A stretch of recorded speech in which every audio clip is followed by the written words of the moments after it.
this time, you're welcome to stand and join us in that prayer.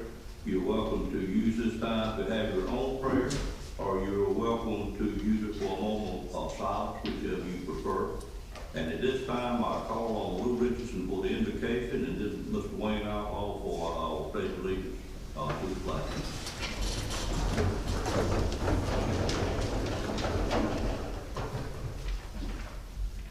We have to Father, it is again to come to your presence with thankful hearts and minds. Thank you for this day that you have given us. Thank you for bringing us to this place and for the purpose that we're here. We ask for your guidance in all that we say and do. We thank you for bringing us through the storm. Thank you for protecting and guiding us through it. And even thanking you, Lord, for allowing us to assist those that were in need. Because we can only serve you by serving one another. We ask you to keep us safe in all that we say and do, and forgive us for the times that we have failed. For us in the name of Christ we say that. Amen. Amen. Join us in the pledge. I pledge allegiance to the flag of the United States of America and to the republic for which it stands, one nation, under God, indivisible, with liberty and justice for all.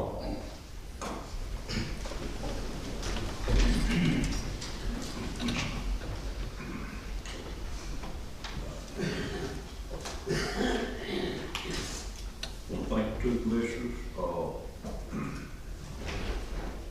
Also, I'm going to take a moment of privilege and wish a happy birthday. One of our members today early out on this board will be the first one to wish her a happy birthday. Ms. Wells, I think, will be the grand old 83 in the morning if our church bulletin was right yesterday. 39 and old. That's our Lord's birthday today, so. All right. Wish you a happy birthday, and I just hope that I have the energy and spirit that you have when I'm 83, and far beyond as well. Next is the approval of the minutes around item number 4. We have 2 sets of minutes for the regular meeting on August 5th, and then for our recess meeting on August 19th. I entertain a motion for approval of both of those, or any changes or corrections that you see we need to point out at this time. Move for approval. Have a motion to approve and a second. Any questions on those minutes or the motion? Seeing none, all in favor, let it be known by saying aye. Aye. Any opposed by a like sign? We begin to thank our clerk who does such a great job.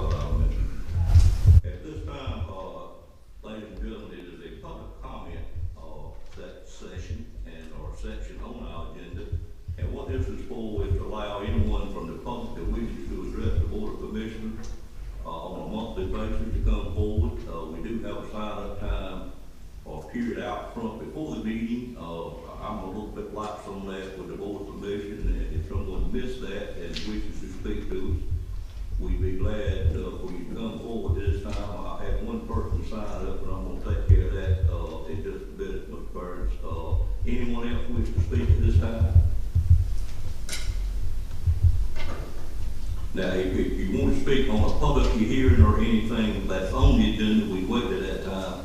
Other than that, you can come forward now and state your name. Okay, I was going to speak on something that's already on the agenda. Okay, if you don't mind, if you would wait, I should have made that a little bit clearer. If you would wait till that item comes up, that would be great. This is really just for things that are not on the agenda.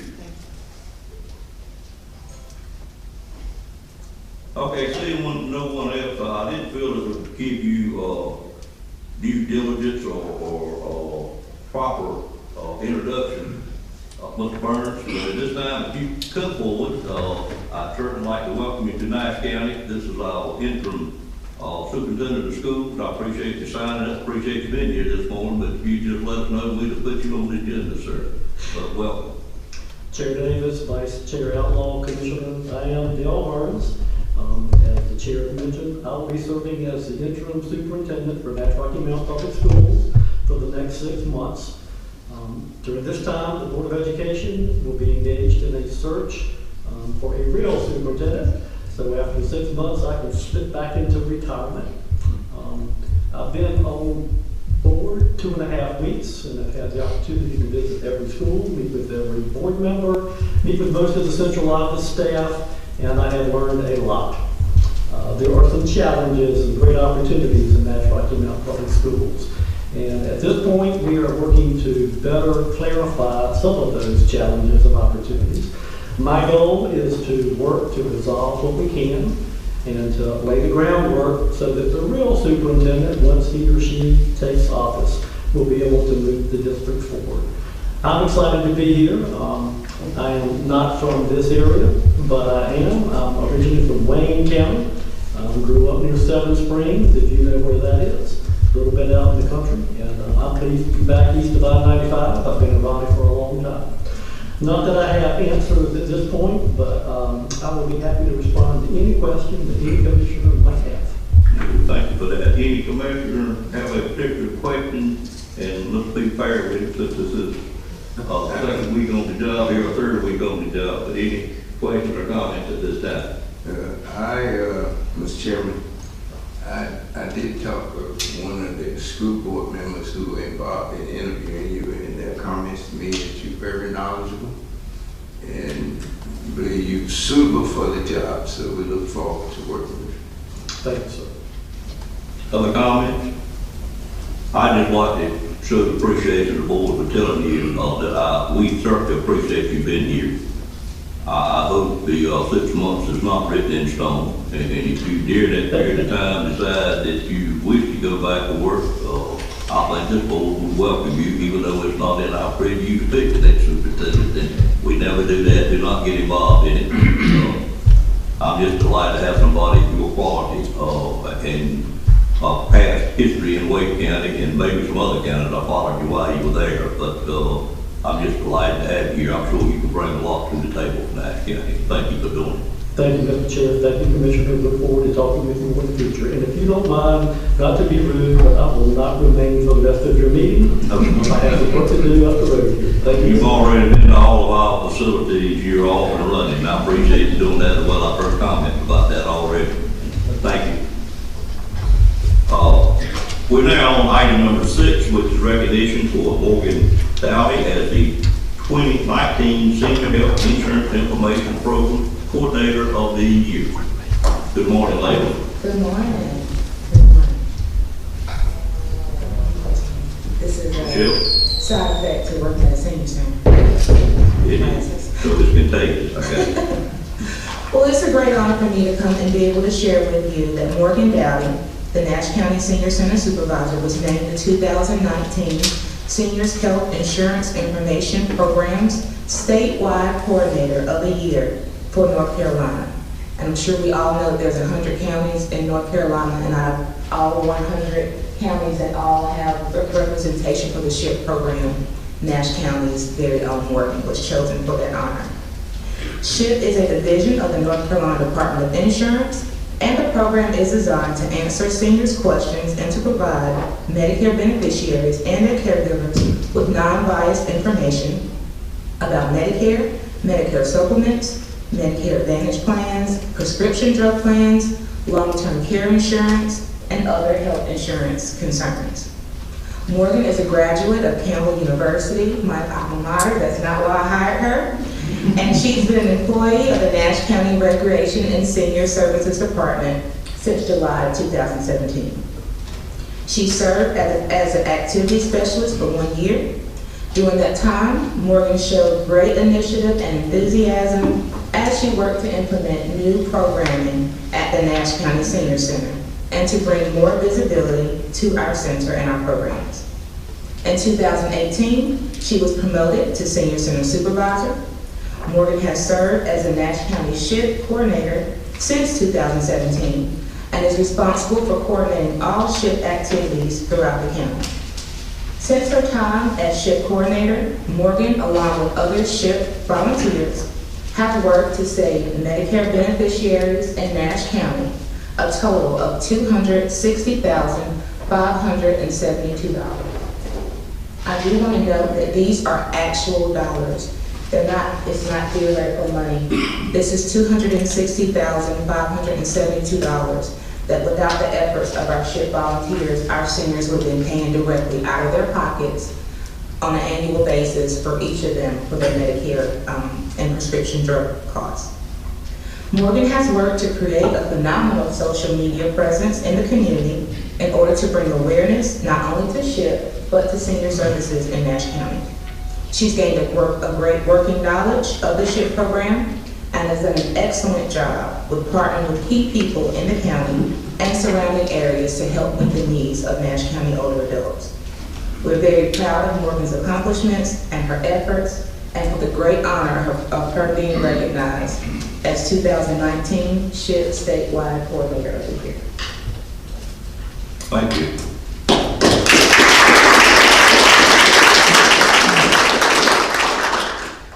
Anyone from the board wish to make any comments? I just think it's always nice to hear things about our employees and what they're doing, and tell you how proud we are to have you as an employee in Nash County.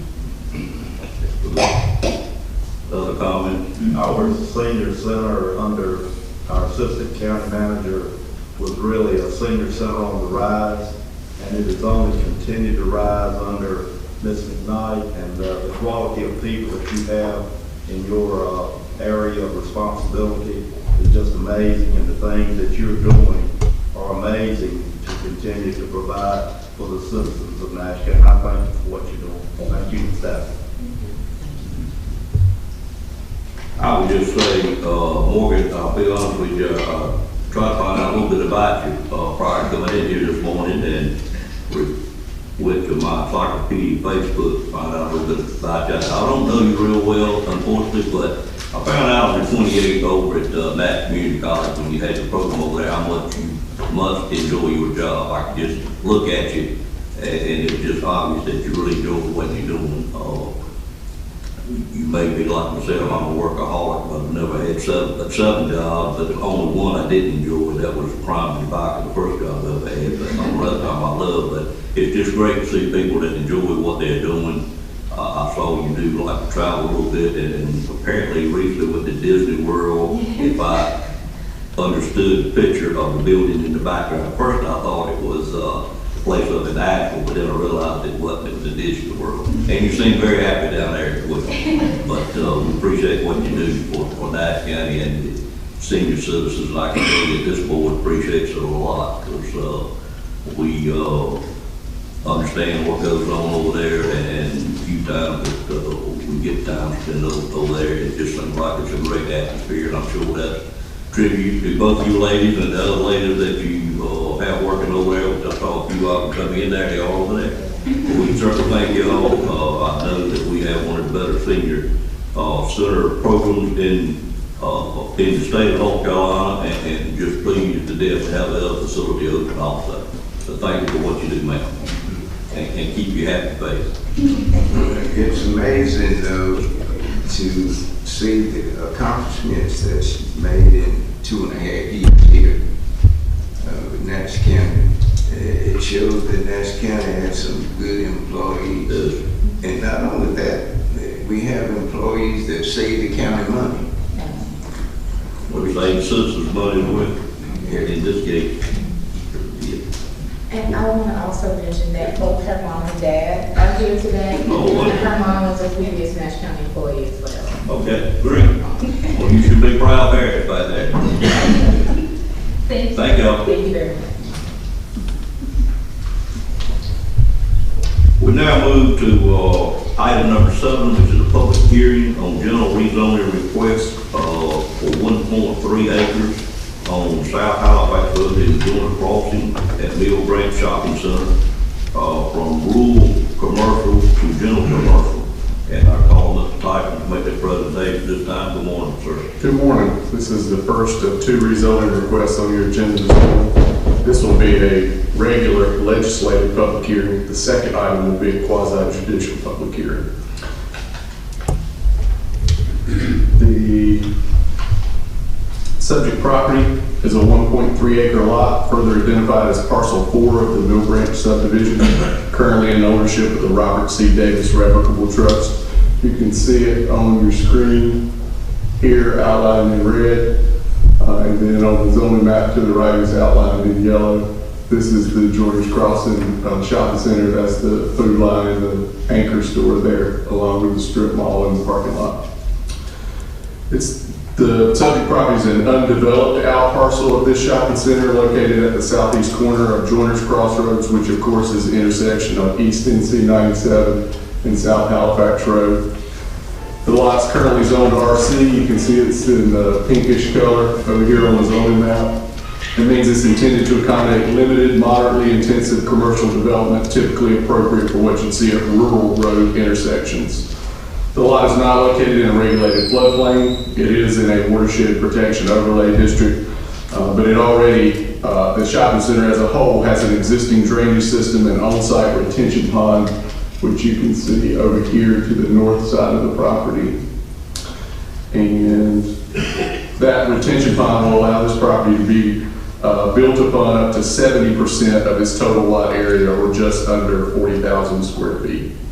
The lot's also located in the Tarpamlico River Basin, meaning normally it would be subject to nutrient reduction stormwater regulations. However, the county attorney has worked with myself and the school of government to establish that this particular development enjoys a common law vested right, meaning that they get to develop the subject property up to the full 70% that was calculated based on the stormwater pond that's already been constructed. It is located in proximity to the airport, and so very tall structures would be prohibited by the ordinance. Nothing that you would expect to see in regular commercial development would exceed that height limitation. The property has access to Nash County Public Water Service via an existing 4-inch line along South Halifax Road, running down this way. And then the property has access to Nash County sewer as well, interior to the shopping center. I believe the access to this property is at a manhole somewhere near this corner right here. And so it does have access to both public utilities, water and sewer. The rezoning request has been submitted by the property owner in order to rezone this property from RC Rural Commercial to GC General Commercial. Basically what that means is that the new zoning district would permit a wider range of more intensive commercial land uses than the current district, including shopping centers such as this one.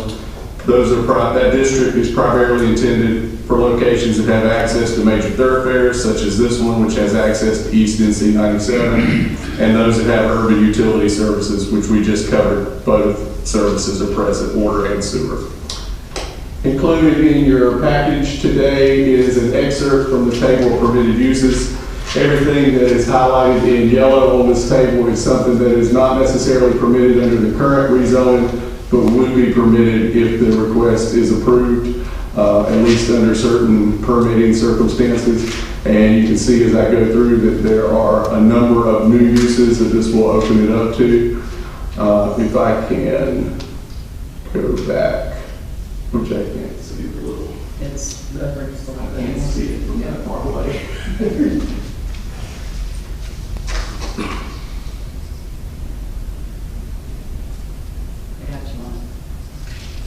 All right. What I call your attention to on this table is on the right-hand side of your screen down at the bottom right corner. It indicates that a shopping center is a use that's intended for the requested GC General Commercial Zoning District and was not intended to be developed into rural commercial. And so this rezoning, even if it included the entire shopping center, would just be bringing it into compliance with what the ordinance requirements are today. So that's what I wanted to point out on that table. Of course, the two tools we use to evaluate a rezoning are the land development plan and concerns about spot zoning. This property is consistent with the recommendations of the Nash County Land Development Plan, because if you'll note on the screen, this is an excerpt from our land development plan map. The subject lot is located in that red general commercial area that was previously designated at Joyners Crossroads, and so the land development plan has already foreseen and forecast that this property should be rezoned to general commercial because it's in that red node. That area is intended to encourage the development of more intensive and efficient commercial land uses, such as shopping centers with shared road access and interconnectivity. And then, of course, the fact that the property has connections to both public water and sewer is consistent with the land development plan. In terms of spot zoning, if we can return to the zoning map here, it would not be considered unreasonable spot zoning because number one, it's an out parcel of an existing shopping center. It's already zoned for commercial use. This will just be slightly broader commercial use. Subject property is located in close proximity to an already existing GC zoning district on the north side of 97 up here. That, of course, is an existing Dollar General property. And so that's the same zoning district that has been requested for this property today. It's also consistent with the land development plan and again has access to both public water and sewer utilities. The TRC reviewed this request back on August the 1st and recommended approval. The planning board considered this request on August 19th. No members of the public addressed the board with regard to this request, and therefore the planning board voted unanimously to recommend number one, approval of consistency statement A that's included in your package, finding the request to be reasonable in the public interest, consistent with the recommendations of the land development plan and not spot zoning, and then approval of the request itself to rezone the property to GC, general commercial. This is a two-motion process. The board will need to adopt a consistency statement first. You have two suggestions in your packet, and then a second motion to actually approve or deny the zoning map amendment. And I'll be glad to take any questions that the board might have. All right, any questions of Mr. Tyson this time, the board member? Mr. Belfield? Why change that zone to general commercial? Can the intent of the owners do the same thing with the zone as it is?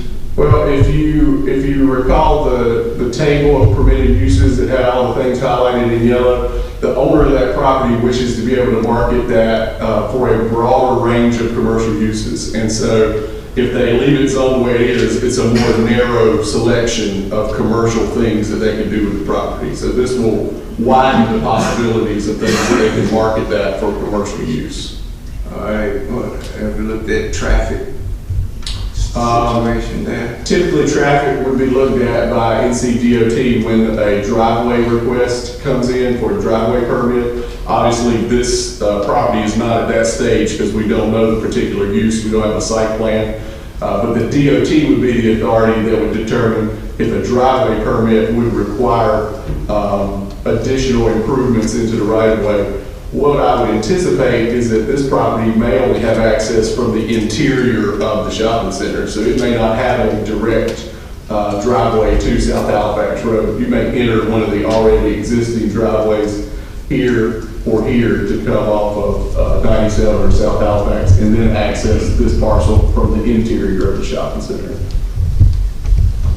Well, the reason I asked the question because we're talking about a small amount, 1.3 acres.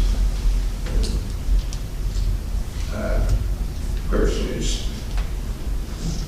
don't see why they need to change it. That it can be developed as is. It can be. There's just a fewer number of commercial uses on the list that they can do under the current. Basically, changing it, all you're doing is adding on a lot of things that can be used. That's correct. Mr. Tyson, I think I heard you also say that the shopping center itself, if it were coming in today, would be in the zone we're changing to. If this shopping center were proposed to be constructed today, then a first step would be to rezone the entire property to GC because that's how it's permitted in the ordinance. It's a kind of a change in our ordinance since the shopping center was built and in itself, it's there by right, but it's really not in the correct zone. And it's more aligned with what it should be. Any other questions, Mr. Belfield? Other questions, board members?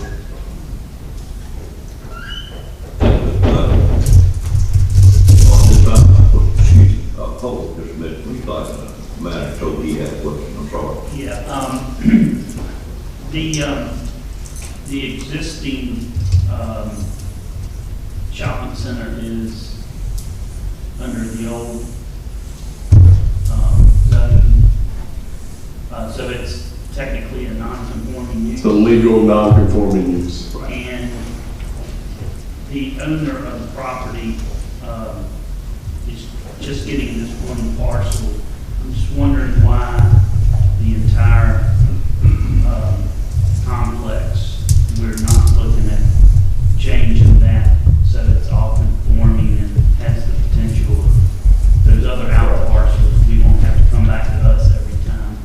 was an opportunity to do that now. We had that discussion with the applicant. One thing to keep in mind is that the entire shopping center is not under a single ownership anymore. There are two entities that own different parcels. And so ultimately the applicant decided to just go forward with this one now. But had they proposed the entire shopping center, I believe the TRC and the planning board would have been just as supportive of that request as of this one. But there is a split ownership on those properties now.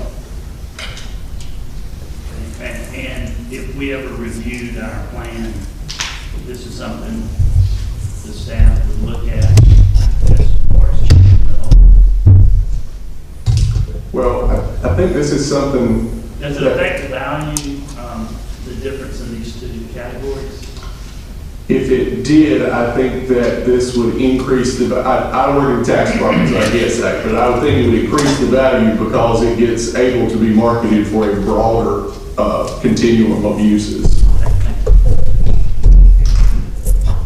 Other question? Mr. Lamb, trying to agree about that, please. Thank you, Mr. Dyer. At this time, I entertain a motion to go into public hearing on this matter. So moved. Second by Commissioner Outlaw, second by Commissioner Belfield. Any questions on that motion? All in favor of the motion, let it be known by saying aye. Aye. Any opposed by a like sign? Motion carried. Ladies and gentlemen, we are now in a public hearing on this rezone to a general commercial from rural commercial. If there's anyone in the audience that wishes to speak for or against this item, at this time we ask you to come forward, state your name and address, and the board would certainly be pleased to hear from you. Anyone wish to speak on it?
As the chairman said, this is two adjacent properties. You can see them highlighted in red on the aerial photo to the left. You have a larger property and then a smaller property, both encompassed by the red rezoning area. This is, of course, the Floods Chapel Crossroads at West NC Highway 97 and South NC Highway 581. That's between the town of Spring Hope to the north and the town of Bailey to the south. This is the southeastern corner of that intersection, which is up for rezoning. If you'll refer to the zoning map over on the right, you'll see the same area highlighted in yellow, and you'll see that there is a mixture of zoning districts currently within that boundary. You have the pinkish RC rural commercial that's right at the intersection. Then you have the R40 residential zoning district covering the eastern portion, and then a little sliver of R30 residential along the northern boundary or the southern side of the NC 97 right-of-way. So it has 3 different zoning classifications today. The property currently includes a residential dwelling at 5057, so that would be the home right here, and a former commercial store that's kind of catty corner to the intersection at 5095, and that would be right here. And then there are a scattering of other residential accessory buildings found on the lot. This is a survey of the existing conditions of the property, so you can see the existing home, the existing store, and then those buildings that I was referring to. The property is not located in a regulated floodplain. However, it does have a riparian stream buffer along the eastern side over here, which will limit development on that side of the property because there are certain areas that cannot be disturbed. And it's located in the Neuse River Basin and the WS3 BW Watershed Protection Overlay District. Property has access to Nash County Public Water Service via existing 12-inch water lines installed along both highways, 97 and 581, so it can get water from either direction. And there is no public sewer service currently available, so new development will continue to utilize private on-site septic systems. The rezoning request brought before you this morning is brought by the current property owner, Mrs. Joan E. Brown, as well as Glendon Forest Equity LLC, the prospective developer. They are joint applicants in this request to rezone the property to GCCU, General Commercial Conditional Use, specifically for the development of a general merchandise retail store to be constructed and operated by the Dollar General Corporation.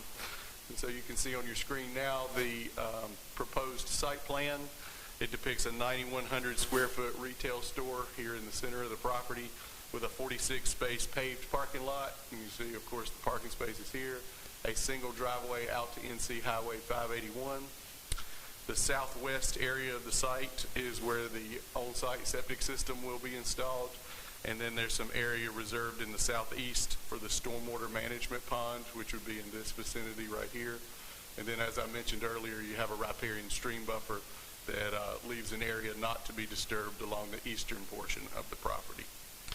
The site will be screened from view of the immediately adjacent residentially zoned properties to the south and east by a 6-foot-high opaque fence that runs along both of those property lines, the south side and the east side.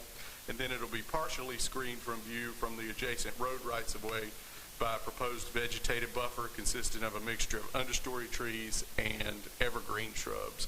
And when I say partially screened from the roadway, obviously the applicant has an interest in being visible to potential customers. The primary purpose of that screening is to block headlights from the neighbors. The relatively low evergreen shrubs serve that purpose, and then several trees which will be added along the perimeter of the property.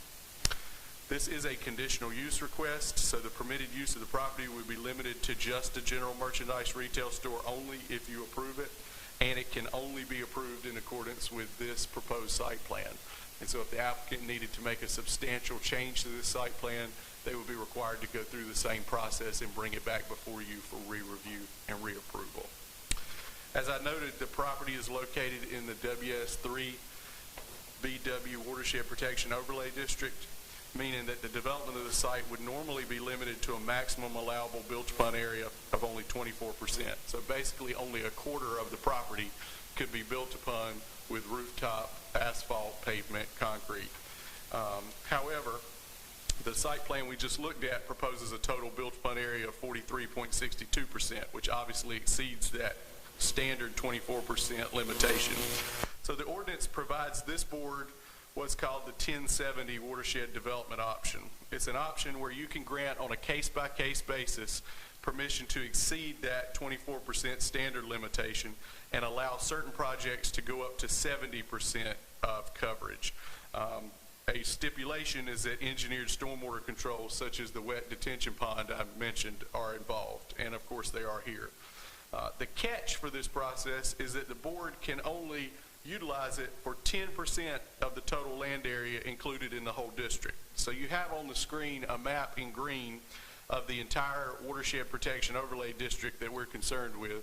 The site of the development is here at this red dot up in the northwest corner of the kind of blob here. It is, the total area in Nash County is 1,923.03 acres. And so the board retains the right to approve projects to exceed the normal limitation on 10% or 192.3 acres of that total district area. I was not able to uncover any records of Nash County previously utilizing this option. So it's my belief that at this time the county has the full 10% at its disposal to grant in the future. The subject property is only 1.76 acres, which means that if you grant approval here, that will consist of less than 1% of your total bank of land that you can give out this option on. You would have about 99.08% of the total available area left to be granted in the future. So it is a small impact in the overall total that you're allowed to give out.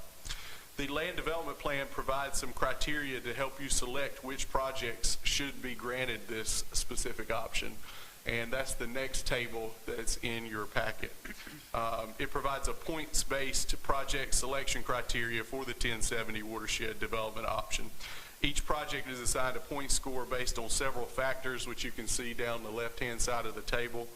Those factors include their potential contribution to the tax base, the number of new full-time jobs that will be created, the quality of employee benefits to be provided, whether a project will reuse an existing building, and whether or not there are available public utilities. And so you can see that this project has been rated according to all those criteria on this table. The land development plan recommends a score of at least 40 points before a project should be qualified for consideration. As you can see down here in this corner right here, the project scored a total of 60 points out of a possible 75. And so it definitely qualifies for consideration and is therefore recommended for consideration by the board for approval of this option. Of course, the two standard tools that we use to evaluate rezoning, the land development plan and spot zoning. This request is consistent with the recommendations of the land development plan because the subject property is again, much like the last one, already located in a rural commercial area that has been designated at Flood's Chapel Crossroads. And so this pink color here is the rural commercial area that was previously designated back in 2006, where Nash County said it wanted to encourage rural commercial development. And you can see the subject site outlined in yellow right there at the intersection. The rural commercial area is intended to encourage the development of small-scale limited commercial services, such as this proposed retail store that are appropriate for crossroads development in predominantly rural or agricultural areas. The proposed retail store will not require public sewer utility service. It can be accommodated by an on-site septic system, which is also compliant with the plan. And it is intended to primarily serve a local customer base consisting of the surrounding residential population. The proposed retail store is not something that we think will attract customers regionally. It is basically there to serve the existing residents. Of course, we have several other Dollar Generals throughout the county, and so what you would assume is that people will drive to the one that's closest to them. So this one is intended to accommodate either the people who live in the area or the people who are already passing through on either West NC 97 or NC 581. It would not be considered unreasonable spot zoning. If I can go back to the rezoning map, you'll notice that a majority of the property is already zoned for commercial use in that pink color. The request is consistent with the land use plan as we just talked about. And again, the conditional use nature of the request and the proposed screening measures should limit the potential impact of the development on the surrounding area because they will be limited to just this one permitted land use and they can only develop it in compliance with the proposed site plan. The TRC reviewed this request back on August the 1st and recommended approval subject to suggested conditions. The planning board met to review this on August 19th. The application was presented by Mr. Brent Purdom with Triangle Site Design, who is here with us this morning. It was supported by Dale Brantley, the property owner's son-in-law, and then 6 members of the public addressed the board in opposition to the request. Those members of the public cited concerns about traffic volume, traffic safety, water runoff, and potential property value impacts. In terms of traffic, I can tell you that the NC DOT is actively planning a safety upgrade of this intersection, and they have evaluated this site plan. The original site plan included an entrance off of both highways, one off of 97 and one off of 581. And at the request and recommendation of the DOT, they have redesigned the site to remove the NC 97 driveway. They could have had it, but the cost would have been prohibitive because of the safety requirements that NC DOT would require in relationship to this upgrade of the intersection. And so NC DOT is actively and urgently pursuing some solutions to some safety concerns at this intersection, and have worked with the TRC to make sure that the proposal will be compliant with those.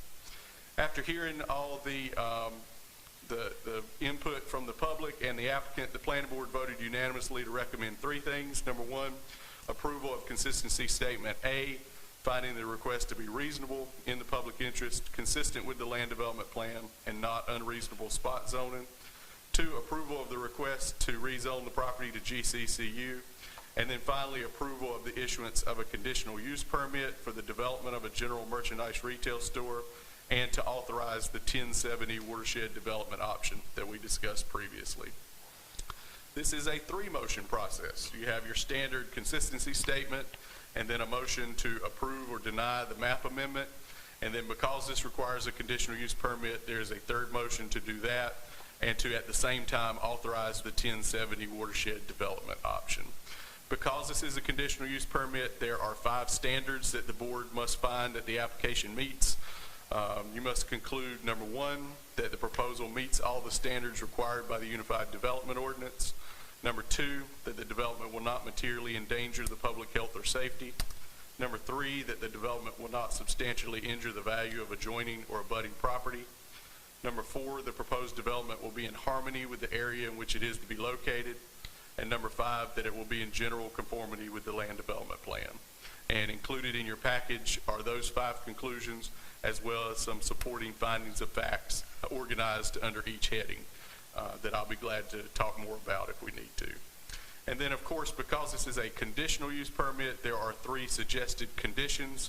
Number 1, the property can only be developed for a general merchandise retail store and only in accordance with the approved site plan.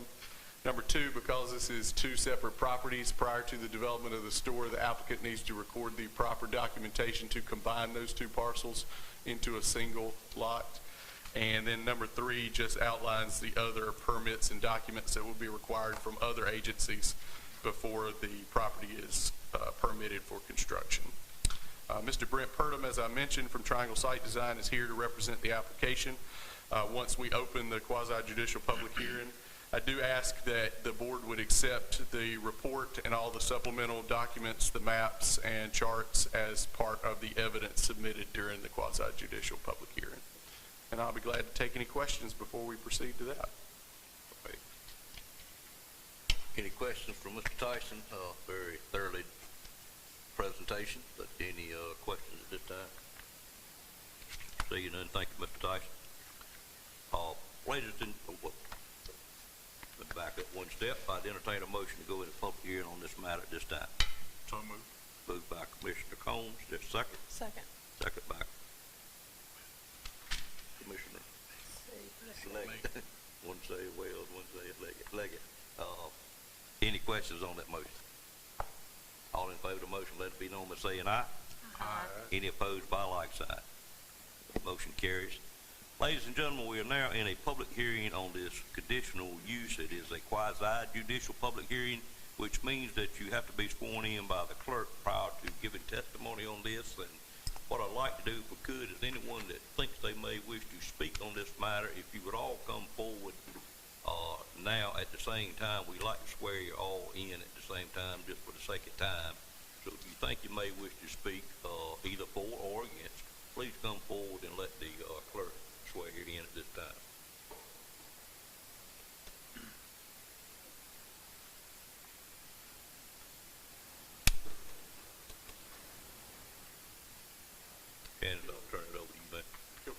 left hand on the Bible, on one of these Bibles, and raise your right hand. Thank you, Mr. Tyson. Do you solemnly swear or affirm that the testimony you're about to give will be the truth, the whole truth, and nothing but the truth, so help you God? I affirm. Thank you. At this time, whichever person wishes to go first, we're glad to hear from you. Ask you to state your name and your address for the record. I'm Michael Glover at 6329 South NC Highway 581.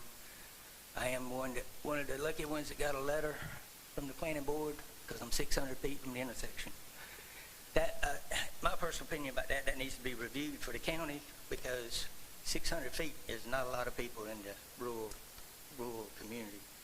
In town, it's a lot more, I understand, but anyway, that's another day. Understood. To give you commissioners a quick history of Flood Chapel.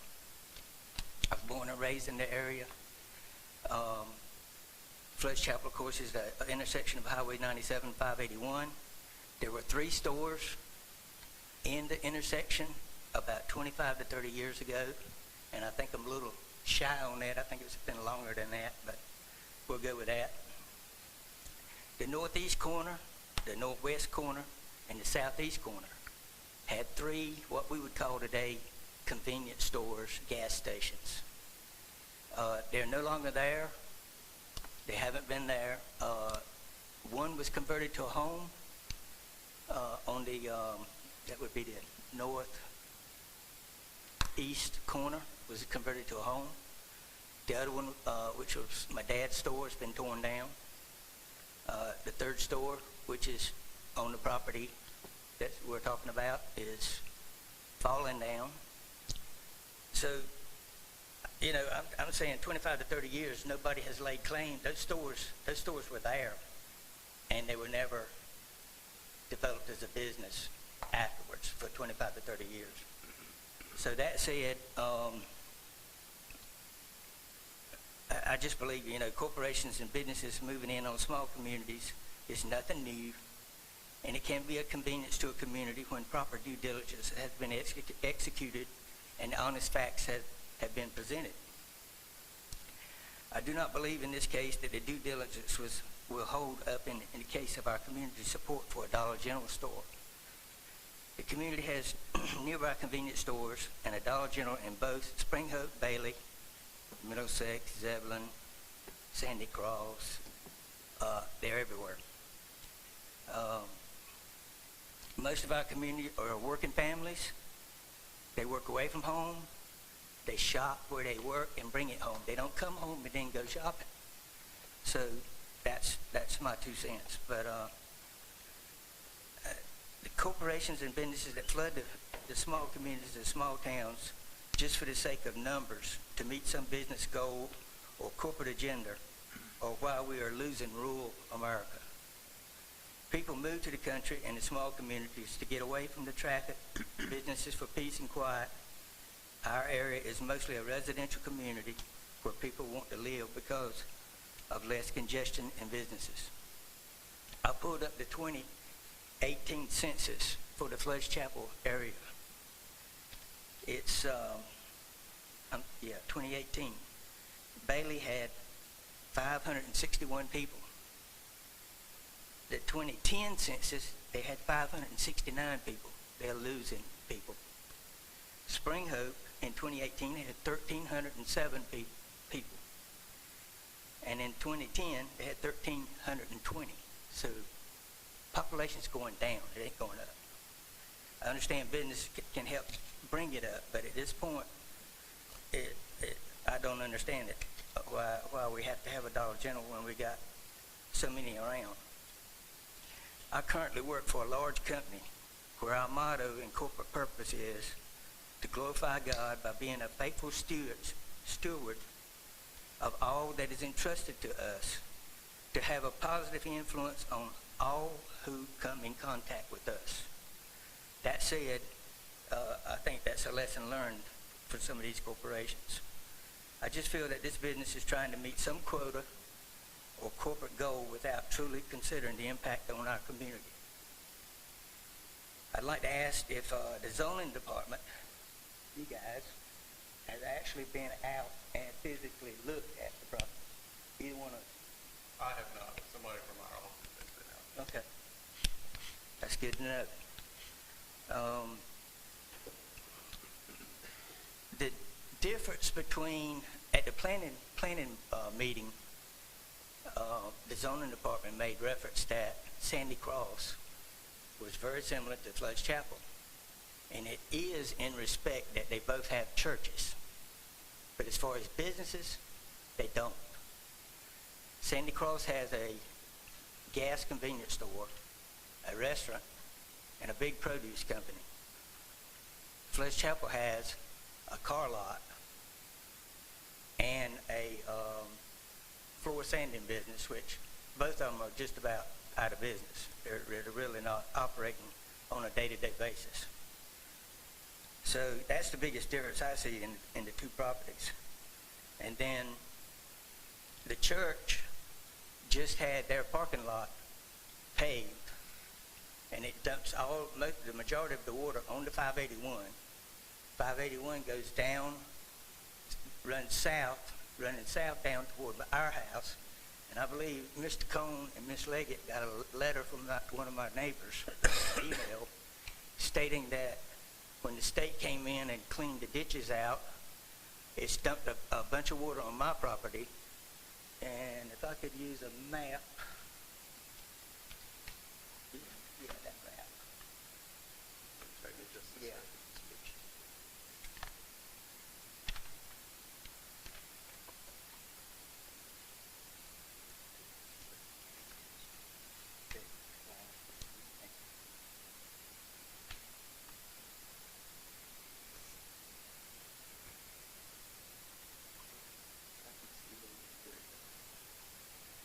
second. Okay. All right, this is First Chapel Church here. This whole lot's been paved, all the watershed coming out into the ditch across the front. Look at that wide driveway, which runs out into the highway and also down this ditch. This is my father's house. This is my house. The water comes across here now under about a 16-inch pipe under the highway. And then there's another pipe coming across 97 here. The water converges back here, and it goes into a pond which drains into Torsenot Swamp further down. Well, ever since this activity has happened up here, my backyard floods, which it never did before. I've lived there 32 years, and it's starting to flood. I've actually been to DOT and asked them if there's anything they could do to help me, and they said no. So, retention pond back here, that's going to be, when it fills up, it's got to dump somewhere. So it's going to be dumping in that watershed area there and adding to my problem. So, I just want to ask you, county commissioners, if you were to be honest with yourself, would you approve a Dollar General in what I just told you in your backyard? Also, I'd like to ask you, if you would be honest with yourself, would you cast your disapproval for this business to help salvage what little remaining land that is left, which we call rural America? And I thank you for your time. Thank you, Mr. Lowe.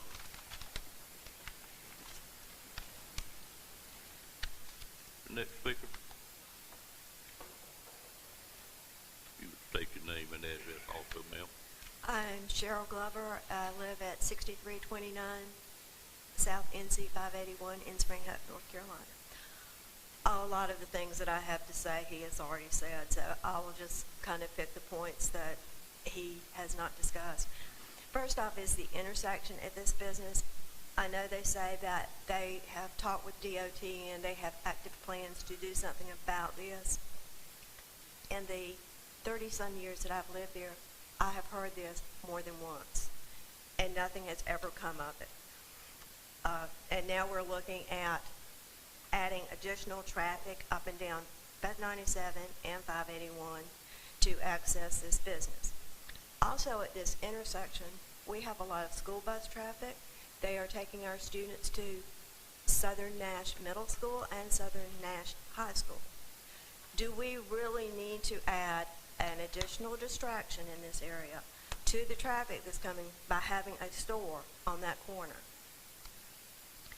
When this was presented to us, it was presented as a great thing for our area, that it was a wonderful convenience because we wouldn't have to go so far to do our shopping. Well, if you leave our house and you go 6 miles to the north, you will reach Spring Hope. They have a Dollar General. In addition to the Dollar General, they have a food line, restaurants, and other businesses that draw in people. Going south on 581, in 6 miles also, you will reach Bailey. Bailey has a Piggly Wiggly, they have restaurants, and they have a Dollar General. If you go west, you will go to Zebulon. They have 3 Dollar Generals. They also have a Walmart, restaurants, and other businesses that support this. In addition to that, they are building 2 new ones. There's one on 97 and 58, and the one that he mentioned at Sandy Cross. We also have Dollar Generals in Middlesex, Sims, Bond, Red Oak, Sharpsburg, Nashville, and I don't know how many in Rocky Mount. They were calling this controlled change. The only people that are controlling the change are the people that are going to profit by making this change in the properties. There was concern, we've talked about the water situation, and I will say that in the 600-foot area that was sent the notices, there are beekeepers, and these hives that are in this area are registered with Bee Watch in the state of North Carolina. And if they put this retention pond in, this is not some pretty little pond with ducks floating on it. It's a retention pond. What's going into that pond is petroleum products, oil and gas. It drips onto that hard surface, and when it rains, it washes off. Not to mention what people spill when they come out of the stores. Anything that goes into that retention pond potentially harms the bees. We have enough problems with trying to keep bees in the state of North Carolina, anywhere. We don't need to do anything that is going to further jeopardize. Their potential answer to this would be, well, we'll spray, we'll treat the water, but when you do that, then you have, again, put the bees in jeopardy. North Carolina Beekeeper Association, they're constantly doing research trying to save the bees. In Nash County, we sponsor youth to become beekeepers. And this is done by the Coastal Plain Beekeepers Association and Nash County Farm Bureau. I don't think this sends a good message to people that might be potential beekeepers in this area. And by the way, 1/3 of what you put in your mouth to eat every day has been pollinated by the bees. And we are in an agricultural county. And over the past few years, I have noticed these little signs that keep popping up, growing green with agriculture. And I really like that. And I'm proud of the agricultural background that our county has. But if we continue the trend that we have with Dollar General, they have already saturated our small towns. And now they want to start doing this at every crossroads. In fact, I read recently that their intent is to have a Dollar General at every crossroads, every 5 miles. And I ask you, is that really something that we want in Nash County? Is that how we want to be perceived in the county, as the Dollar General capital of North Carolina? I prefer actually to be growing green with agriculture. And again, I will ask you the question, if this were in your backyard, would you be in favor of it? Thank you, Ms. Glover. Appreciate your comments. Next speaker. Sir, I was not sworn in. No, I haven't been. Okay, we can take My name it. is Sept. Give us just a second. We do need to swear you in, but we'll be glad to do that at this time. If you'll come up, place your left hand on the Janice. and raise your right hand. Yes, sir. Do you solemnly swear or affirm that the testimony you're about to give will be the truth, the whole truth, and nothing but the truth, so help you God? I swear so help me God. Thank you. All right, now if you My would name is restate your... Sept Glover. I live in the residence next to this place where it's supposed to be built. Now, I got one question for you, gentlemen and ladies. Would you like to have a building, a business of this size put beside your house? Let your conscience be your guide. Thank you. Thank you, Mr. Glover. Appreciate you being here this morning. Do we have others that wish to speak?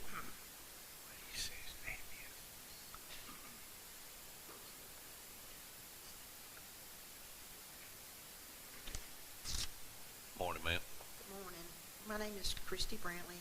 I live at 3717 Peachtree Hills Road in Spring Hope. My mother is the applicant, Joan Brown. She's the owner of the property that we are requesting the rezoning for the development of the general merchandise retail store. The development proposed according to the planning board's recommendation for the approval on August the 19th would meet requirements and regulations, I think, that are set forth by the planning department and the zoning department, and I think it falls in line with the county's planned development for this proposed development. The development being proposed, I think, will bring revenue to the county, create job opportunities for those in the community or surrounding area. And I think that a new building and a parking lot would replace a crumbling store and a house in need of repair. It's already been said here, but at the time that her father, my grandfather, operated his country store, which was also a general merchandise type business, and also sold gas. There were gas stations or country type businesses selling gas and general merchandise on 3 of those corners. So these types of businesses have already been operating there on that corner. And as you've heard, they're still owners of those businesses or family members of those businesses that own at the that reside at the crossroad today. I think our decision to move forward with the proposed development was not taken lightly. The property has been listed previously for sale, and I think with what's being proposed today and it being falling within the planned development that the county currently has in place, I would appreciate your recommendation that this motion be approved and the development go forward as proposed. Thank you. Thank you, Ms. Bratton. Other speakers at this time? Good morning, sir. Good morning. I'm Brent Purdom with Triangle Site Design. It's 4004 Barrett Drive, Raleigh, North Carolina. Your last name again, sir? Purdom is P-U-R-D-U-M. Thank you. So, I'm originally from Rocky Mount. I live in Raleigh now. I went to the rival school, went to Northern Nash instead of Southern Nash. But I kind of want to address nothing wrong with that school either, sir. So one of the things I wanted to address is a couple of the comments. You know, DOT, we have talked to NC DOT about this, and they actually provided a plan. It wasn't their final plan, but it's to show that they are actively working on this intersection to make it a safer. You basically have these wings, what I like to call them, just it's almost like turn lanes going into an intersection. They're removing all of those, and they're going to make it a true crossroads. But like I said, they're in process right now. The stormwater pond that we are proposing is what's called a bioretention pond. It's where when you look at the pond, it's going to be a depression in it, but it's going to be completely sodded. I wanted to make sure that's clear, that it's not a wet pond. It's not going to stay wet. It's intended to look like a grassed area. It will fill up with water, but it's supposed to soak down into the ground, goes into a pipe system, and then it's trickled out instead of a big overflow. It's designed for the 25-year storm. So if you do have a major rain, if we have another Floyd or another hurricane, obviously it's going to overflow like any other thing. But it's designed to take all of the asphalt, all of the building roof, it goes into a drainage system and into the pond. So anything that's not ground, it's, you know, pavement, roof, sidewalks, that's all going into this pond to, you know, to protect the neighbors from any washout coming from this development. But those are the ones I wanted to address. If you have any questions for me, I'd love to answer whatever I can.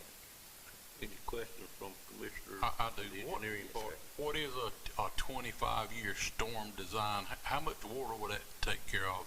Say we had a situation like we could have had the other day with a hurricane, and you have 10 inches of rain in 4 or 5 hours. Where does the water go?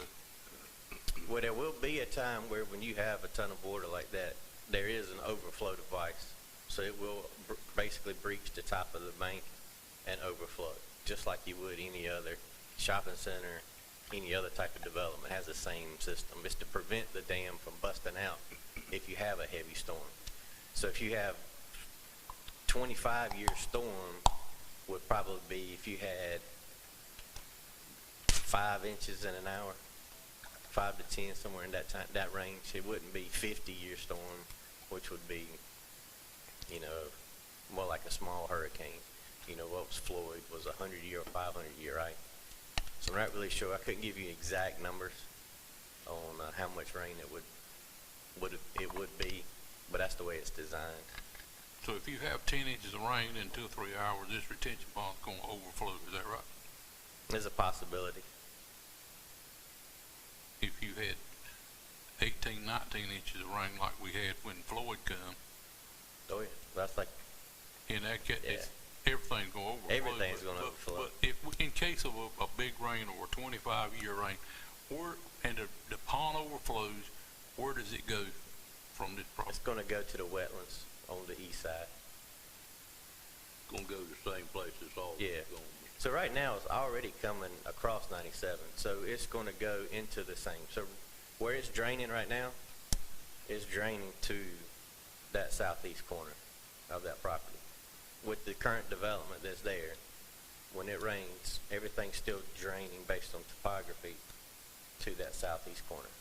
So to answer Mr. Glover's concern about the water that's behind, back to his house and maybe on his property behind his house, this whole thing to me is on a hill.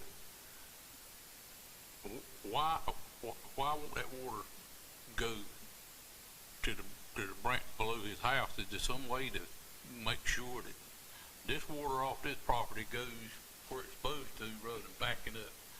Has that been looked at? I'm not sure I understand.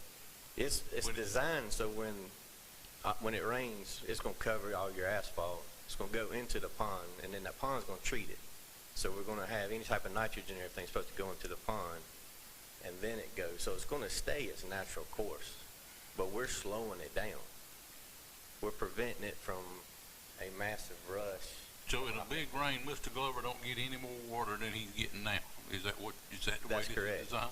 We're going to catch most of it, and then we're going to let out that portion slower.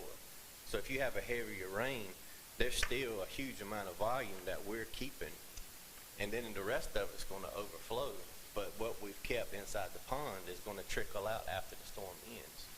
So instead of all of it coming off at one time, we're still holding a huge amount of volume. But we can't hold it so much, just like the rivers. Tar River can't hold it so much. That's how this property is going to be designed as well. Dan, Does that make sense? Sure. I think I might could help you by making one statement. When we design a pond like that, what we have to do is design it such that the rate that the water leaves that property is the same in post-development as it is before the development was put there. In other words, if it was grass, and then we had a certain coefficient for grass that it runs off, then when you put pavement, it runs off a lot quicker. So that water goes in that pond, and that pond keeps it and releases it at the same rate that it did prior to construction, is what the whole theory is about. So in a 5-inch rain, then that pond's gonna hold all that water That's right. off that building in that parking lot. That's right. Up to a 25-year. Okay. I understand. I'm assuming, Adam, that the church that paved recently probably did not have to do anything as far as retention because it was already gravel. Yeah, today is the first I'm hearing this. Okay, okay. Well, gravel is considered impervious also, so I would think that it was probably already impervious, but if you paved any new area. Beyond the boundary, they might trigger. Right, I'm not sure what was handled there. Any other questions, Mr. Belfield? No, I was just gonna say specific vegetation within that holding pond will help keep it pretty much at its level. You won't have much of an overflow, not unless you have extensive runoff, which means probably anywhere above 5 or 6 inches coming at one time. Well, that's a complicated formula on the amount of inches falling and the amount of time it fell is what governs what storm it was. What might be DOT's plans for that crossroad? You say do away with the wings, make it a true crossroad. Does that mean it becomes a 4-way stop, as caution light, stop light? Is that where they're headed? We haven't seen the signaling or the stop part of it. We just, all they showed us was that they were getting rid of those wings and making it a true intersection. I don't know if it's a 2-way or 4-way or stoplight. Wayne, have you seen that on your ROP plan as of yet? No. Okay. Any other questions? Thank you, sir. Thank you. Do I have anyone else that wishes to speak under this public hearing? Mr. Combs?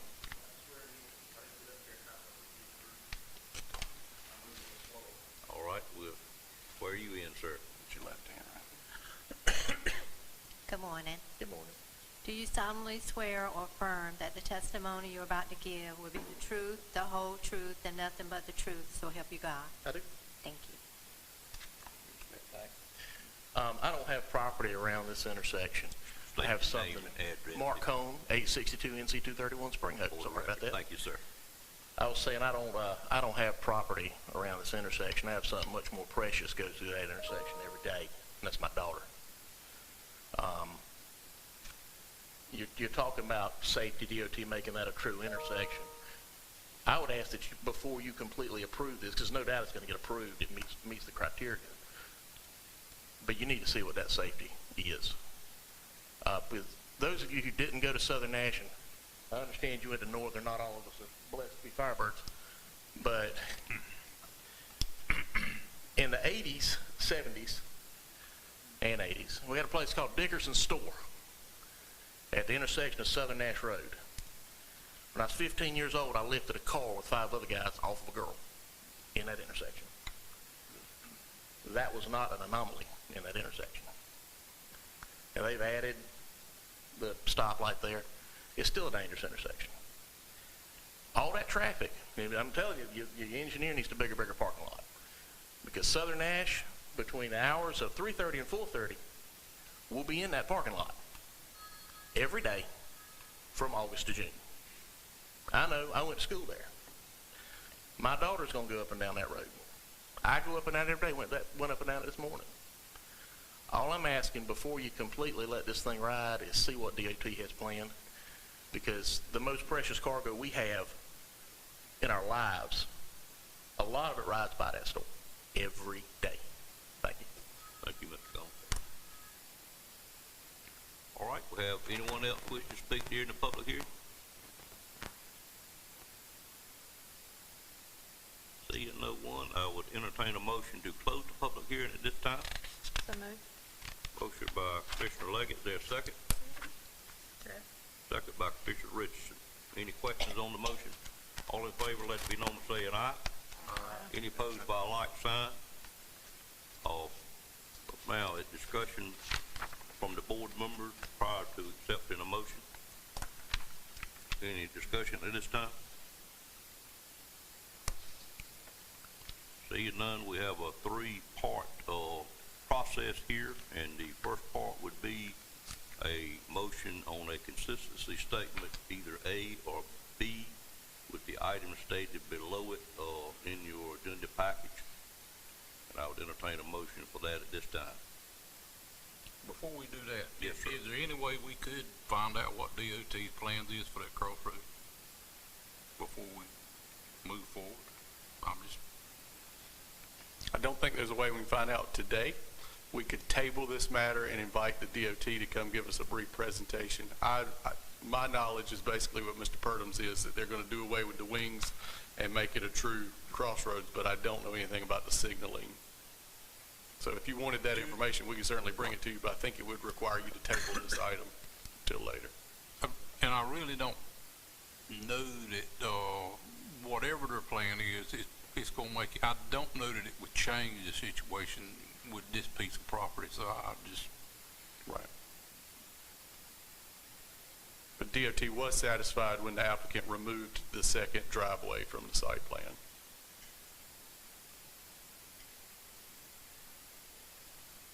Adam, any comment from DOT that was addressed during the process other than that driveway? Did they bring forward that they were doing away with those wings?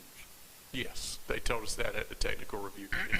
But that was a statement made and it seemed to be in a timely manner. Yes, it seemed like that was something that was, actually they had been out to the site and been flagging, things had been surveyed and flagged because they were anticipating fairly quick action. You know, quick means a different thing when it goes to NCDOT, but they were anticipating it. I've looked at it several times. I looked at it the last time this morning, just, you know, trying to see and figure out what's going on. So I don't know that whatever they're going to do, they would do it with the intention it makes the whole intersection safe for Dollar General or not. You know, and so.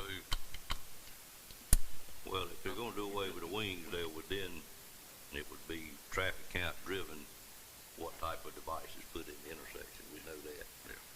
So Dollar General may help it get to a stoplight, or may not. I'm not really sure about that, but that's certainly all under their preview. Other comments? Again, I would entertain a motion at this time then.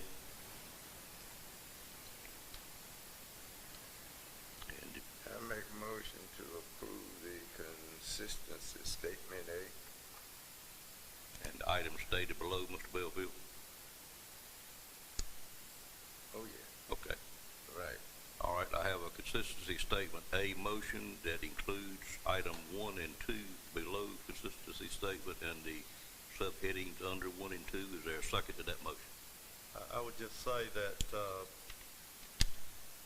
as an option to approval today, we've got a meeting in a couple of weeks, and that would give us time to review this with the DOT if Mr. Cone has that concern, and try to determine what their thoughts are for that intersection.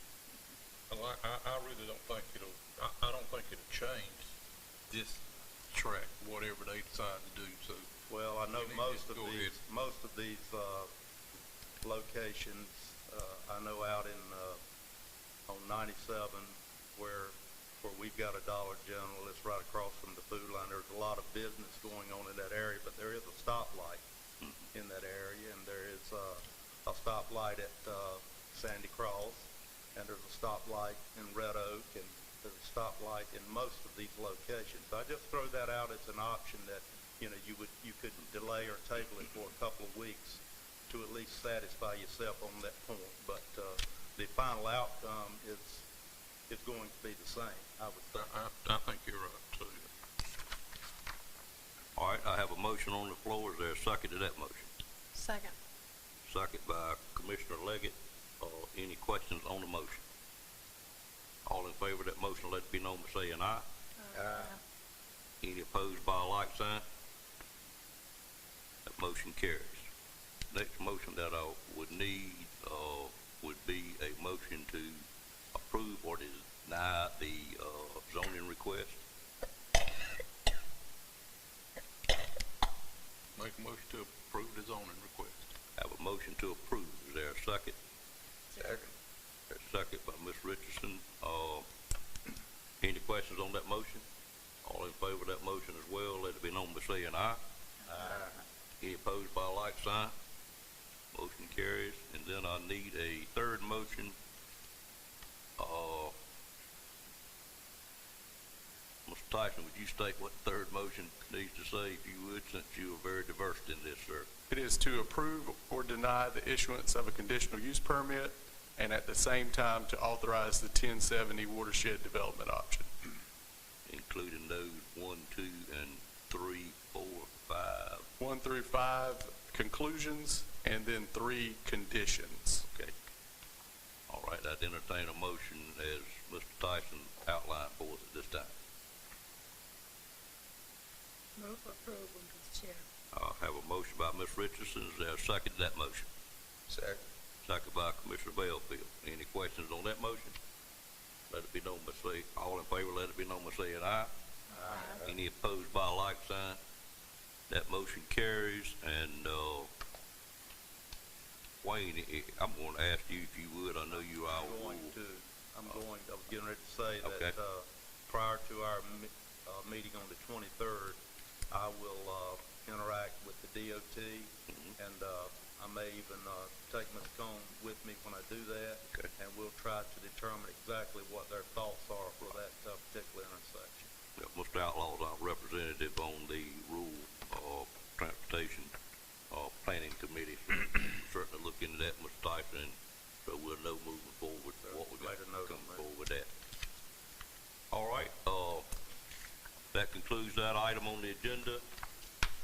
I've been signaled to take about a 10-minute break at this time, so I declare us in recess.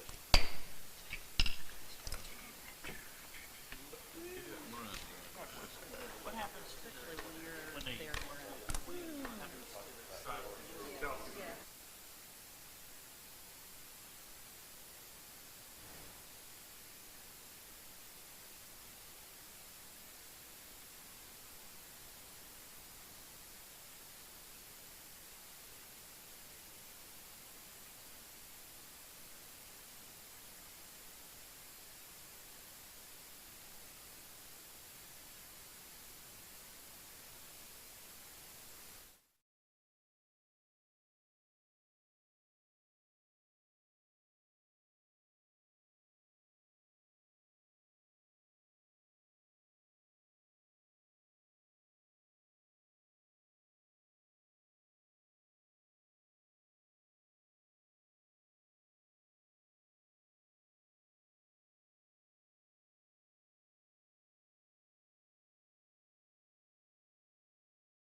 Call the meeting back to order at this time, and we're now on item number 9, which is the security system improvement for the Nash County Detention Facility. And I would ask Mr. Boone. No, there he is. He moved on. Okay, I thought he'd slipped out. Hard to hit a moving target. Yep. Thank you, Mr. Chairman. As commissioners are likely aware, a working group has been meeting since May of 2019 to evaluate projects related to improvements at the Nash County Detention Facility. You may also recall that in the FY20 budget, commissioners approved $500,000 to fund these improvements. And this was in addition to the $120,000 that were approved for plumbing improvements and $125,000 that was approved to modernize the elevator at the sheriff's office. Since this group began meeting in May, a number of projects have been completed or are underway. These projects include the renovations to dorms 1, 2, and 3, repairs to the locks, door sensors, and central control software used to remotely monitor and operate these locks. The relocation of several existing cameras and the installation of additional call boxes in the facility. Reinforcement of the fencing and gates on the perimeter of the facility outside of dorms 1, 2, and 3 and the female dorm, and lighting upgrades in the bar sections of the jail. And this is the older part of the jail built in the late 1970s. From the onset of our meetings earlier this year, one of our top priorities, and certainly a top priority for the Sheriff's Office, has been the expansion of the security system and video cameras used to remotely monitor activity in the facility. The Sheriff's Office received a preliminary proposal from a vendor that they currently have a relationship with and that installed the current system in the facility in late April of this year. This proposal was shared with the working group and identified as one of the main objectives for our group moving forward. Based on the anticipated cost of this work and the preliminary proposal provided by Cornerstone Detention Products, the group felt that it would be important to identify other vendors that specialize in this work and make sure that these improvements would meet the stated need and that it would do so cost effectively. Since detention facility staff will be the end user, the Nash County Sheriff's Office, and specifically Lieutenant Philip Parker, took the lead with limited support from public utilities and facilities to identify and meet with additional vendors. Based on feedback and proposals compiled in conjunction with this effort, a request for proposals was developed and issued on Tuesday, August 27th, seeking formal proposals for this work. As outlined in the memo provided in your packet, 2 proposals were received on Thursday, September 5th. This was this past Thursday. One from Cornerstone Detention Products in the amount of $359,573, and one from Johnson Controls, and they had 2 options. Again, those are outlined in your memo. One for $170,000, the other for $182,500. Based on a review of these proposals, staff is recommending that this contract be awarded to Johnson Controls Incorporated in the amount of $182,500. It is recommended, however, that the award be subject to a couple of items. One is review and approval of proposed improvements by the North Carolina Department of Health and Human Services, and 2, successful negotiation of a multi-year annual maintenance contract for the entire system. That's both the new cameras, which there are 55, and the existing cameras, which there are about 66. We'll mention in the proposal, if you had a chance to review that, you will see that the proposal asks for anywhere from 55 to 75 cameras. That was kind of the range that the Sheriff's Office had received from vendors they had talked to. We did not want to pigeonhole any vendor in terms of tailoring their recommendation to the county for these improvements, but the proposal that is recommended is from Johnson Controls, and the total number of cameras are 55. With that said, if there are any questions, I'll be glad to attempt to answer those. Lieutenant Parker could not be with us this morning due to a training commitment. Mr. Boone, for the benefit of the press, if you repeat all of that one more time, a little bit slower. I'll be glad to give him a printed copy. I'll give him a copy of it. That'd be great. That's good.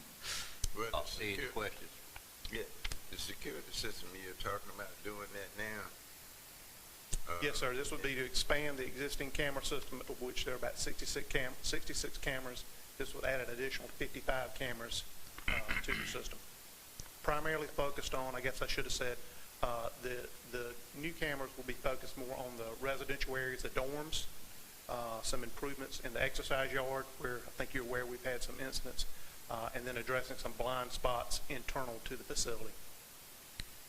I'm asking a question because there's some other renovations supposed to be going on. Yes, sir. Wouldn't it be appropriate to do that first before you install the security system? I wouldn't want to.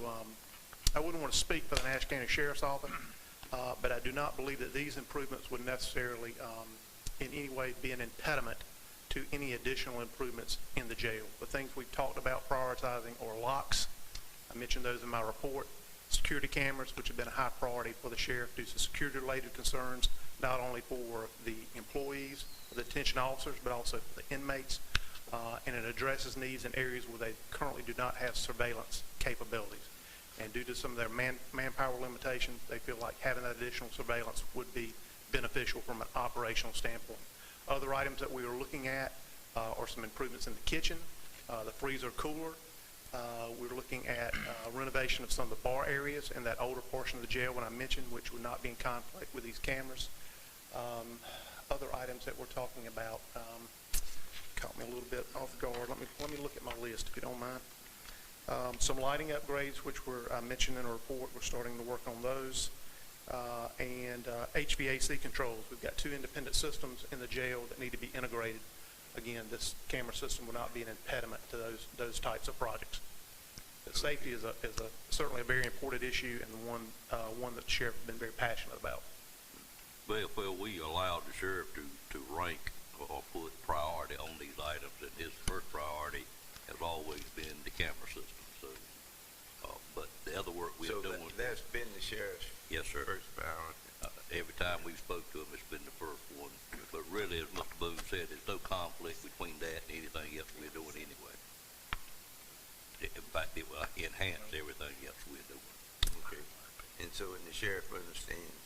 Yes, sir. He set priorities for us. Okay. In one of the earlier meetings we had. Other questions from commissioners? I just would like to ask if we could give us a cumulative listing of everything by itemized that we've spent on the jail from day one and keep adding to it as the priorities are established. You could do that? Glad to do that. It sounds like we've spent, I know we've spent a lot of money and we keep spending money, and I keep hearing a few saying that this is money not well spent. We should be building a new jail. So I would just like to see, are we meeting the priorities of the sheriff, and how much total money are we spending on the jail? I will tell you we're currently in the ballpark, if this contract is approved, at about $300,000. Well, but I'm talking about back to the initial breakout where we had the fence issue. I think that's when it really started. That includes projects that have been completed since. Which we put in, I know, like $500,000 previously, and we got 182 here, and you mentioned some other things. I just think it'd be beneficial to the full board to have a listing of everything that we spent and just keep adding to it as we spend. And I'm okay with the spending if the sheriff is okay with it, if it's good money that we're spending to fix things that need to be fixed, and we're not going to spend all this money and then hear that, well, you know, it's just money that you've kind of wasted because we need to build a new jail. Right, I understand. We can provide the list. Okay. Outlaw, sure, we can do that. Mr. Chairman. Mr. Mann? That's a good. Yeah, what we'll do is incorporate that spending in our capital projects reports that we give the commissioners once a month. That'll be good. That'd be great. I'm sure it was a good place for it. Any other questions about the security system? Anything else you want to add, Mr. Boone? No, sir. What the action is today is for us to approve the low bid, which is Mr. Boone has outlined for us from Johnson Controls. I will say I appreciate this county staff being insistent that we get multiple pricing on this large investment, because it certainly paid off, as we are really paying about half of what we originally would have paid, and actually all the parties involved, including the sheriff's department, agrees that it's a better system than it would have been at a higher price. I appreciate the staff's due diligence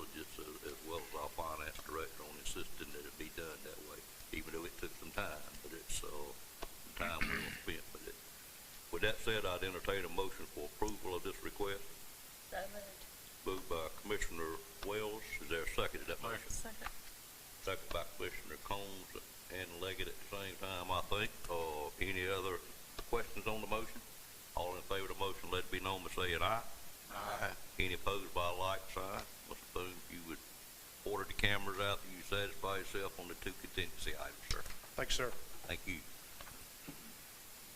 We're now on item number 10, which is Spring Hope Community Park Playground, and I'll call on Thomas to make this presentation for us. Good morning, sir. Good morning, Mr. Chairman, members of the board. Back in 2013, the town of Spring Hope received a Part F grant from the North Carolina Parks and Recreation Trust Fund, which included installation of donated playground equipment from a former daycare center in the Research Triangle Park. According to Part F terms, since the playground equipment was included in the Part F application, the town should be responsible for maintaining the equipment for 25 years. Earlier this year, Part F visited the Spring Hope Community Park and informed the town of Spring Hope that due to hazardous conditions, the playground equipment would need to be removed and replaced with comparable value equipment. Back in June, the playground equipment was removed from the town of Spring Hope Community Park. So after receiving quotes between the prices of $49,000 and $52,350, a playground vendor will be selected soon if the addendum is approved. In your packet, you can find an interlocal agreement between the county and the town of Spring Hope and an addendum to the agreement for the purchasing of playground equipment. Currently, the town of Spring Hope is paying the county $7,000 annually for park improvements. However, according to the addendum, with the purchase of new playground equipment, the town will increase its annual payment to $10,000 on or before August 2020. I would like to show some pictures of the old playground to see the conditions.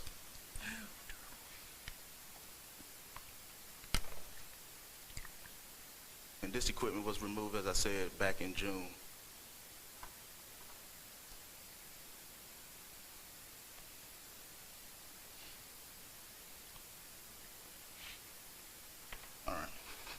The Board of Commissioners for the town of Spring Hope approved the addendum to the interlocal agreement on Tuesday, September 3rd.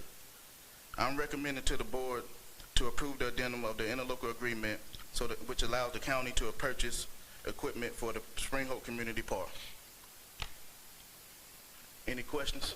I got a comment. That equipment that was there I would not let my 2-year-old granddaughter climb on that stuff. It was just terrible.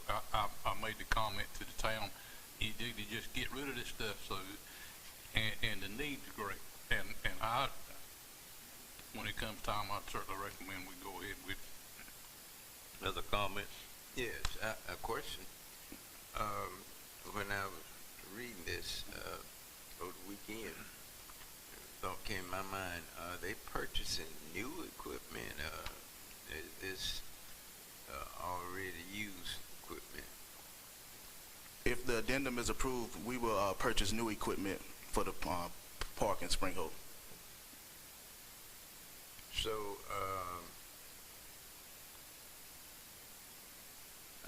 when they were purchasing, I was thinking, isn't this purchase coming from UNC Healthcare? The old equipment that you're looking at on the screen, that equipment was donated from a daycare. Oh, okay. That's all. I was just wondering if you removing that old equipment, put in new. That was the only concern. Any other commissioner have comment or questions? Mr. Lamb? Yeah, last Monday night, Thomas and I attended the Spring Hope Town Council meeting and discussed this matter. Back in, I think, 16, we entered into an agreement where they would pay, August of 15, where they would pay $7,000 a year towards the cost of the improvement of the restrooms at the park. That is about paid for at this point, in addition to repaying the county for the bathroom improvements. Other capital improvements are taken out of that $7,000 also. The county's responsible for all operating costs, including utilities, cutting grass, maintaining the facility. So we're at a point now where they still owe maybe $3,000 through the end of June. What we proposed is that we raise that $7,000 to $10,000 indefinitely. We will acquire and pay for the equipment, and we will use that $10,000 a year to pay off the equipment, but be aware that there may be other capital needs during the next 5 or 6 years that will also require part of that $10,000 to be drawn down. So we recommend this. We've been talking with Spring Hope for several months about this. This is required under their part of agreement to replace that dilapidated playground equipment, and so we would recommend approval. You stated indefinitely. I think the agreement actually says 2045. No, 2045. Yes, till 2045. I'm sorry. You legal people don't generally like something to be indefinite, if I remember. Yeah, yeah. 2045 is, to me, is indefinite. And that is subject to a future addendum if need be. If need be. I got you. Okay. I can't help but notice that we started out, Tom, and we're going to award this contract today. Now it looks like we're not. Is there any reason why we couldn't award it, or are y'all still working on it? We're still working on it. We received some more quotes and renderings from other playground vendors, so we're hoping to finalize that by the end of this week. Given the amount of the purchase, it required informal bids from other vendors. I do have a question about the process, and I just want to make sure that first quote was not publicized anywhere, either at their meeting or otherwise, because we later got those other 2 quotes after the fact. So I just want to make sure they weren't privy to that number, and if they were, we probably need to just do a new formal or informal bid process. So we'll talk about that. Okay. But the numbers look suspicious. I'll agree, but I don't know anything about how y'all went about it. But if you were ready to approve it, it'd be a good time to. If you're not, I understand. Maybe you can bring it back at our next meeting this month. we'll bring it back as a budget amendment. What this does is allow us to enter into that agreement and spend up to $52,500. So we will come back with a budget amendment at the next meeting. Yeah, we need to award it at the next meeting. With an informal bid, it doesn't require the commissioner's formal approval. Okay. But I will have to do a budget amendment to And account bring it back. That's good. Okay. Any other questions on it? And basically what we're doing here is the same thing we did with the other 2 major parks, somewhat different than what we're doing at Cooper's presently, but they are providing all the capital improvements on the park, and we're doing the maintenance and the operations of it. So I don't see any different. We are just entering basically into a simple financing agreement to help them with the capital cost moving forward to what the board's down to. But it's still the right thing to do, I think. And certainly, Dan, after looking at those pictures, I agree. We needed. I wouldn't let her play on them because, I mean, it was just splinters and everything. It just crawling in them. But she could, I'd sit her on the sliding board on the plastic part and let her slide down. She could crawl up there because she'd get stuff stuck all in her. Yeah, it definitely was filled with Saying that, entanglements and Mr. trappings. Chairman, I make a motion we approve this addendum. Okay, I have a motion to approve. Is there a second to that motion? Second. Second by Commissioner Leggett. Any questions on the motion? All in favor, let it be known by saying aye. Aye. Any opposed by like sign? Motion stands approved. Item 11 is Mr. Chairman, did you have something else? Yes, sir. I would like to discuss an incident that occurred yesterday at the Spring Hope Community Park in the bathrooms. I just wanted to make the board aware that a fire was reported at the Spring Hope Community Park around 12:30 in the bathrooms yesterday. The fire was started in a garbage can in the women's bathroom, and they attempted to start one in the men's bathroom as well by using toilet paper and lighting it on the floor. The Spring Hope Police is determined the case to be an arson investigation, and our facility maintenance department was on site this morning assessing the damage to the bathrooms. In the meantime, we're going to move forward with portable toilets until we begin work and determine how long that timeline for that. And I have a picture of the damage. My goodness. Yeah. So this happened yesterday, as I said. I just want to make the board aware of the situation. When you find them, don't put them in our Nash County jail. That's all. Thank you, sir. Let me ask, do we have any kind of cameras where we could capture? We don't have any cameras in the vicinity. We had locks on the bathroom, and So was the bathroom locked? They broke into it? yes, sir. Okay. Did you say that was yesterday, midday? Yes, sir. Have you got any cameras on the site itself?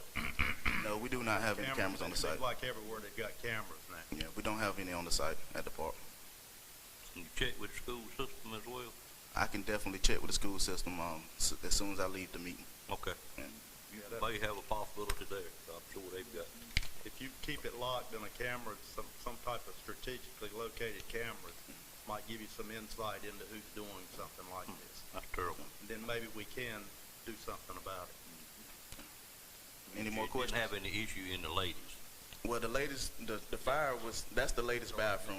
Oh, that is the latest. Yeah, they put some type of toilet paper or paper towels in the trash can, lit that on fire, and the residue caused it to put, to get onto the men's bathroom as well. So the men's bathroom is not as bad as the latest bathroom. I haven't been on site because I had the meeting this morning, but as soon as I leave here, I'm going on site. But maintenance, facility maintenance is on site, and they're going to give us a timeline on how long it's going to take to renovate the bathrooms. In the meantime, we're going to get a porta john out there as soon as possible.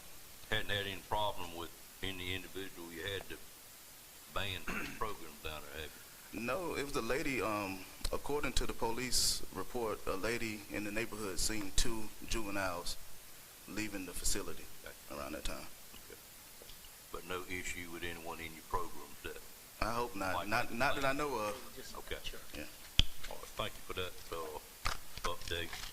Though not good. All right, we're now on item number 11, which is approving the record retention and disposal schedule for general records. Good morning.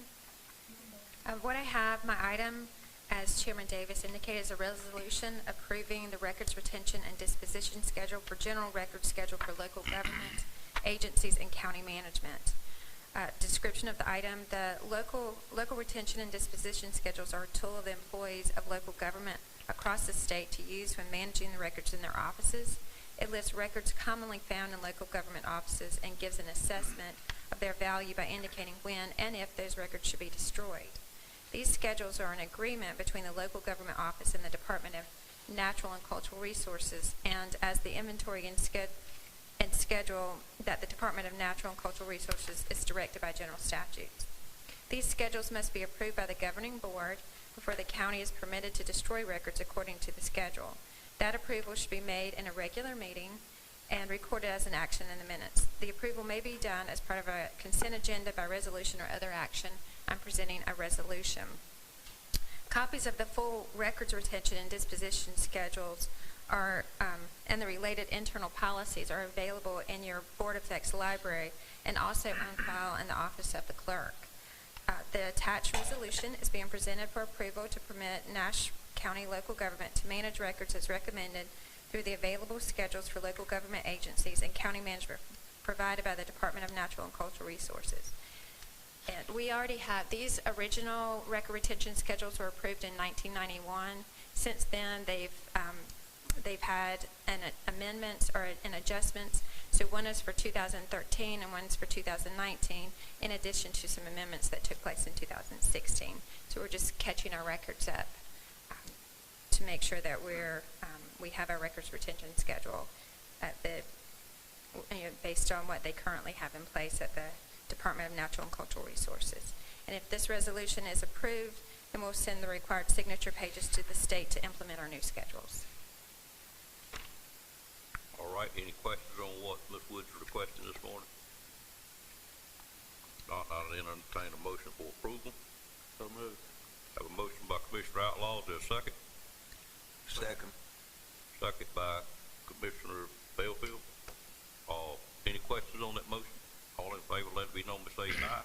Aye. Any opposed by a like sign? Motion carries. If you want to go on with budget amendments, Ms. Wood. Okay, so for the budget amendments for today's meeting, I have several reappropriations. The first one is within the Sheriff's Department. It's a reappropriation of $24,562.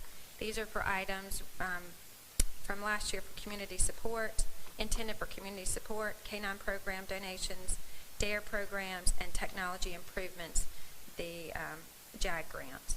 And the next item is within emergency services.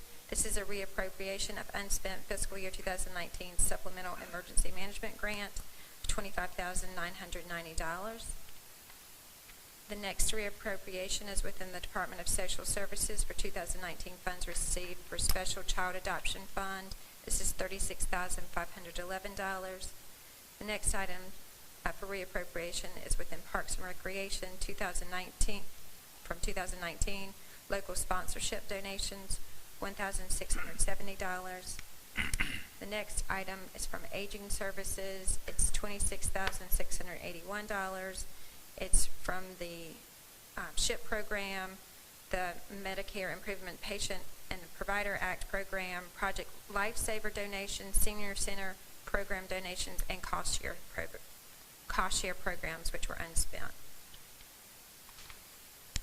The next reappropriation is within the Soil and Water Department from 2019 Cover Crop Initiative grant funds and Ecology Day donations, $3,943. And the final reappropriation is within the Cooperative Extension Department for Farm to Early Care Education Grant, $270 to be reappropriated. The next item is with the Health Department. This budget amendment is to budget community alternative program funds to accommodate increased patient requests for specialized equipment, mobility aids, and home modifications. These requests are part of the overall care plans for the CAP patients, and all such requests are approved at the state level for 100% Medicaid reimbursement to the program. No local dollars are required for these expenditures. The request is for $75,000. The next item is for the current year within the Sheriff's Office. This budget amendment appropriates donated funds and other items for community service support, $250. The next item, also from the Sheriff's Office, but with federal asset forfeiture funds. This amendment is to approve overtime for the Highway Interdiction Team, to approve funding for 2 state surplus vehicles for administrative use, 2 Chargers, and for 1 F-150 truck to replace surplus or out-of-service vehicles. And it's a request of $164,400. And the final item I have is with emergency services. This budget amendment is to budget fiscal year 2019 Tier 2 grant proceeds from the North Carolina Division of Emergency Management for hazardous materials, emergency response planning, training, and related exercises. It's for $1,000, and no county funds are required. Wood, that's a total of 10 amendments. Any of those need separate items or separate motions, or we can do them all together? I believe you can do all of them at the same time. Okay. I'll entertain a motion for to the 10 budget items. So moved. Second. Motion made by Commissioner Combs, second by Commissioner Wells. Any question on either amendment? Seeing none, all in favor, let it be known by saying aye. Aye. Any opposed by a like sign? Budget amendment stand approved. Thank you, Ms. Wood. We'll move to item number 13. I skipped something. Budget amendments. Nope. Item 13 is for the Nash Rocky Mountain Board of Education declaring 2 properties surplus and offering those to the county as per statute for us to purchase if we so desire. That's correct. That's correct. I understand these. My memory of this is 2 residential properties that were bought by the school board during the time that they were evaluating major expansions at the old location of Rocky Mountain Senior High. When they were going to renovate and add to, they started buying up residential properties around that facility. And then, of course, there was a change in action, and I'm really surprised they've held on to it for this long. Is that what you understand? Yes. Okay. So those are 2 residential properties that they bought during that period of time, which has got to be at least close to 10 years ago, I guess. Go ahead. Any other information? There is no additional information. You have the tax cards as part of your agenda packet, and I can put them up here on the screen as well. The properties are 813 Western Avenue and 216 South Tillery Street, and both in Rocky Mount. I don't know, Mr. Lamb, do you know of any reason why the county would have use for those properties? Not at this time, no, sir. Okay. So the action we need to do is to, let them know we call for a motion to accept the budget amendment as presented. That ain't quite right, is it? Motion to decline the purchase, the county, to let them know the county's not interested in I think we got a cut and paste item. I apologize for that. That's okay. Oversight there. What I need is a motion from the Nash County Board of Commissioners to decline the offer to purchase those properties. So moved. Moved by Ms. Richards, there seconded that motion. Second. Second by Commissioner Combs. Is there any questions on that motion? All in favor, let it be known by saying aye. Before we vote. Back up, excuse me. I have a motion and a second, Mr. Belfield. Did they state why they were putting it up as surplus property? I know they usually, when they do that, it's something that they don't need. But it's there around the school. They're not looking at the future. Mr. Belfield, you know, we have a campus there currently that has been underutilized and extremely large for what we're doing there. I don't know why they probably made a decision, and I'm not speaking for the board, that they do not need those additional residential homes around there. I'm a little bit surprised they hadn't disposed of them some time ago when we built the high school. I think they should have stated it, why they don't need it. Well, they may have. Do you know if they stated why they didn't need them? In the letter that was part of your packet, it just states that they determined them to be surplus property. They're no longer necessary for school purposes. Okay. You okay with that? No, I understand that. I mean, what said the letter said, but it just seemed like to me that they're surrounding the school, that they should take into consideration in the future. I mean, all of us probably be gone, but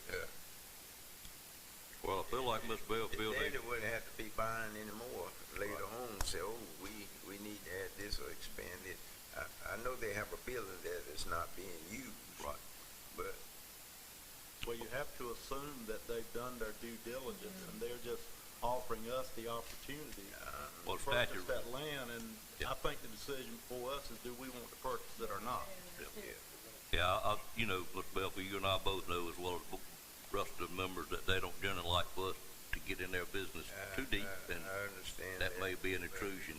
What you're at. But we can also, but we can make suggestions. But they've made that decision, so okay.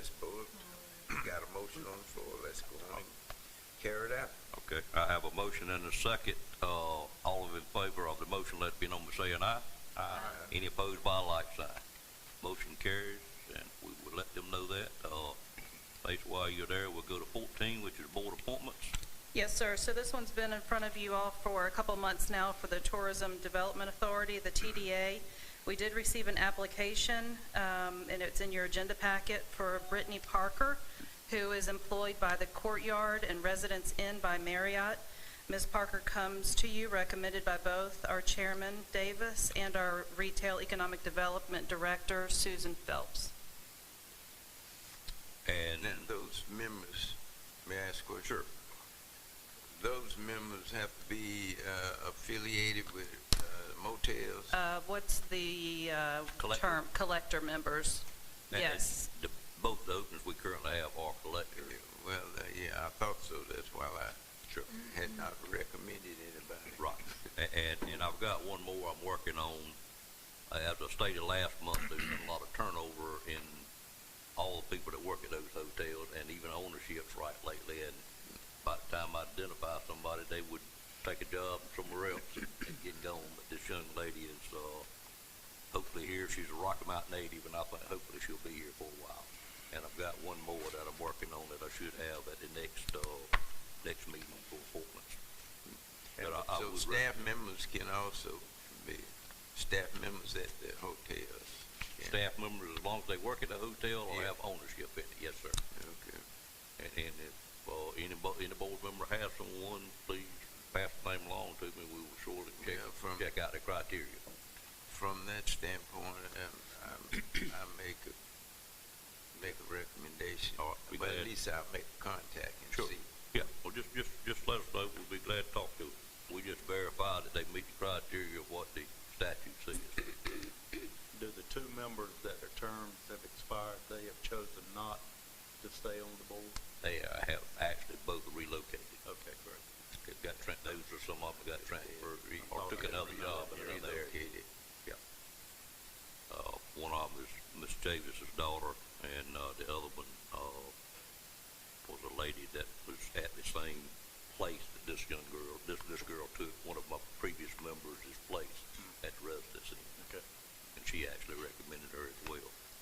But I would entertain a motion to approve the one we have here today. So moved. Have a motion, is there a second? Second. Second by Commissioner Combs. Any questions on that motion? Yeah, who is the person that we have today? Brittany Parker. And she's at the residence inn. I think you got her application in there. It looks a little bit different because you sent it to me by computer or sent it straight by computer. If so, I missed it over the weekend.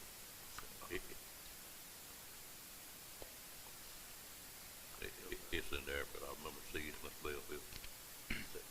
You okay for me to move on with the vote? Move the other way. Need to go the other way. Was it updated? Go down the other way. Was this part of the update? It was. You might not have updated. He said, keep going. He said, no, you didn't get it. There's an update. You didn't get it in. I've got it right here. You can look at it.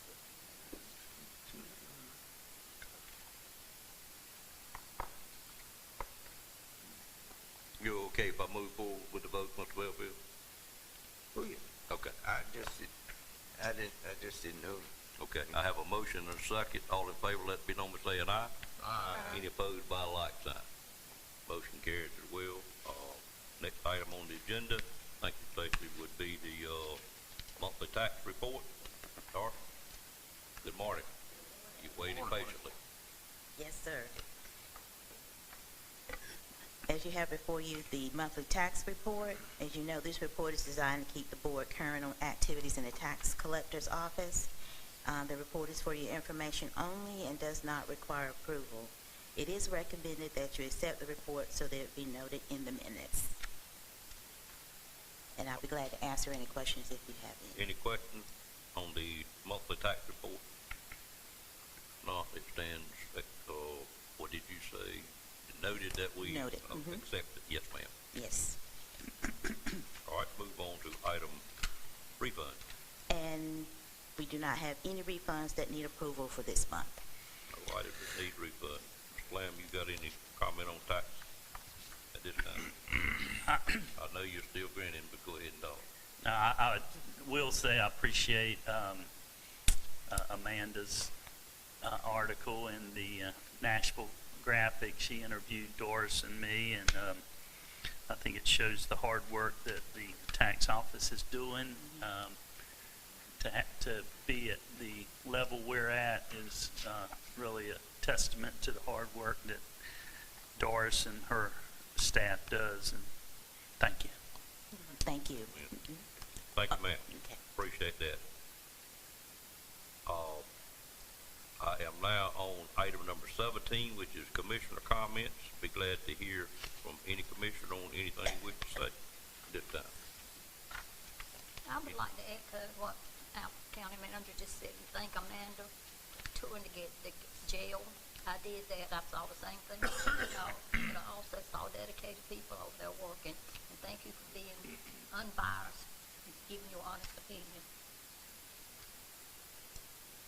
Other comments? I just wanted to mention that I know everybody received an invitation to participate in the Spring Hope Pumpkin Festival, and so if it would be appropriate, I would like to ask that maybe Mr. Cone or Ms. Leggett or whoever would be appropriate, one of those two, to try to coordinate to see what participation we might have. I know in the past we've participated in the parade and things like that. If we want to participate, though, we need to know how many of us, and we need to get word back to That's Jan, that's what I'm asking for somebody to do from that area. Thank you, and I agree. If you would, Sue would make us give you an answer and schedule that and let them know, it'd be great. I expect that, but in the closed session today, sir. That's fair enough. How long will you give us, Ms. Leggett? Same timeline. Same time. What I thought. Any other comment? October the 5th. I just had one thing I wanted to enlighten the board on, which I thought was pretty fascinating during the last month. At the end of August, as we always do, we got the monthly report on public permits that's issued through our permitting department. And the number cruncher I am, I just took that report, and I'm very pleased to say that during the month of August, we had 44 new housing permits. Now, they were 16 modulars and 28 stick-built single-family permits. I don't remember it being that high, but I don't know if you've looked at the cost of those modulars now, but they get up into $170,000, $180,000 as well. But if you would take the 44, and this won't happen, but let's just say it would happen. I'm just trying to get the board to understand how important that residential home building is to our county and what the economic factor of it is. And if you take the 44 houses that were added in just the month of August, multiply it times 12, that's 528 houses. 528 houses on an annual basis. And I went through the permits, and these are assigned values by contractors when we get the permits, even though they are checked by square footage. And believe me, if a contractor gets a chance to assign the value, he's going to assign it low as he thinks he can get by with to keep his permit costs down. Adam shouldn't tell you that in front of you, but we have a way we do check that. But the average of those 44 were about $200,000. You take $200,000 times 528.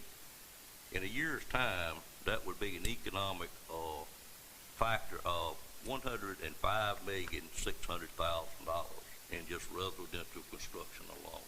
I don't think we sometimes give our home builders in Nash County the gratitude that we have now that it's picked back up and what they do for us. And that number is $707,000 to Mr. Lamb's tax collection each year, which he will get 98.57% of. 98.83. Excuse me, 98.83. I didn't write that number down. But I just thought it was fascinating that it amounted to that much. I was just doing a little math, and I had no idea it would be well over $100,000. And North and Krista, I know we always would be tickled to death to get a $105 million influx into our county at any time we could. I attempted to locate and research what the average home added in employees during that process. I wasn't able to come up with anything that I felt comfortable enough with that I would state that number, but I can assure you to build those 44 houses or 528 annually, it would be a very large employee base that went along with that. But I just thought that was kind of fascinating. Thought I would share it with you. The second item that I wanted to bring forward is the rezoning request that we got coming up that we tabled, that is in the first meeting in October. We conducted and closed our public hearing on that item back at our August meeting. We tabled a decision. In my opinion, we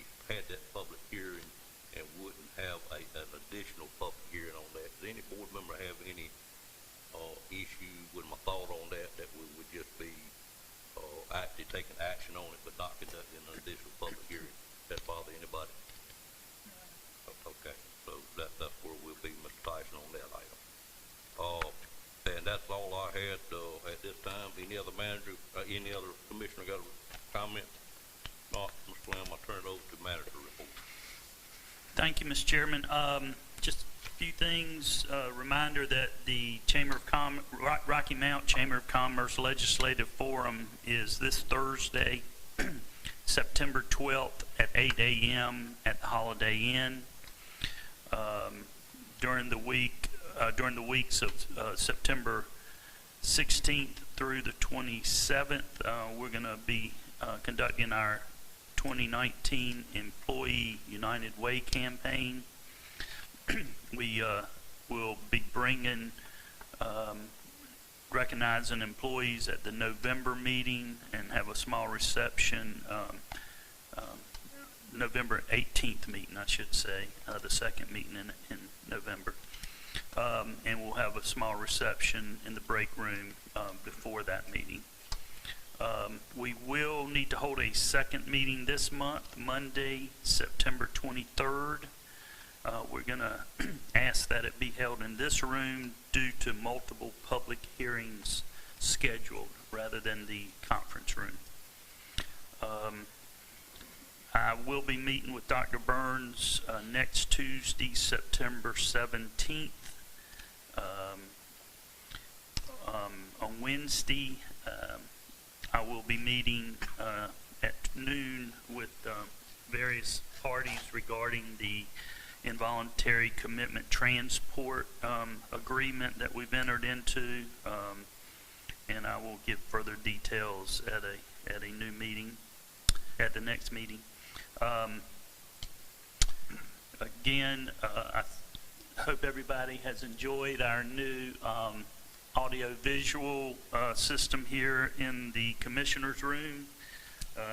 It was less than $100,000. Half of that money was from grant funds from the PEG funds, which I know what that stands for, Public Education and Government Funds. I got messed up earlier at an earlier meeting on what the G stood for, believe it or not. But you did.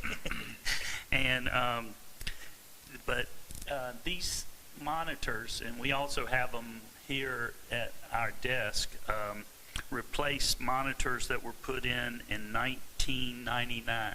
So those monochrome monitors that we had up here and those ancient TVs that were up there, I can assure you the taxpayers got their money's worth. But we're really excited about this new system. I went back there during one of the presentations when there was small print, and you could see it just as clear as day. So great job, Sandy, and your staff getting that set up. Regarding Dorian, we did dodge a bullet, but I would like to recognize emergency management for their preparedness, opening up a shelter for Dare County. We didn't have a whole lot of people coming in and using it, but we have an agreement with Dare County to provide them a shelter when necessary, and I think everything went really smooth. Also like to thank the Sheriff's Department, the Health Department, and DSS for their participation in the preparedness for the hurricane. On a good note, we collected each of the last 2 months for the months of July and August, the largest 2 monthly sales tax collections. So not only is our property tax base increasing, but for the last 2 months we've collected over $1.4 million each month in sales tax. We anticipate we might have a slower month here and there because of the nonprofits that get refunded, the hospital, the school system, the city, the county, but at this pace, we're well above the projections for this year's budget. Regarding last year's final numbers for our budget, we had, as y'all know, added a lot of things during the year that we did not finance. Instead, we paid it out of fund balance. We had appropriated quite a bit in fund balance, and the numbers got better and better and better. And in the end, last year, on a cash basis, we only spent $111,000 out of fund balance. So we almost broke even, but for a while there it was looking like a couple $1 million, but revenues always lag expenditures, and we did get some late revenues, including sales tax, that almost got us in the black, but we are very pleased to have only had to take $111,000 out of fund balance. So that maintains our current fund balance. And that's all I have, Mr. Chairman, members of the board. Could I just also mention that for the hurricane, appreciation to Nash Community College for partnering with our EMS group to provide the shelters that we didn't have a lot of need for, but they did provide the shelter. Yes, thank you.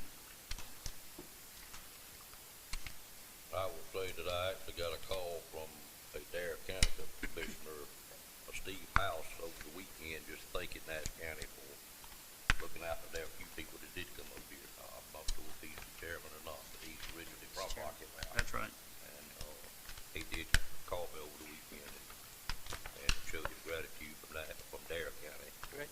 Nash County combination. One last thing before I call for a closed session.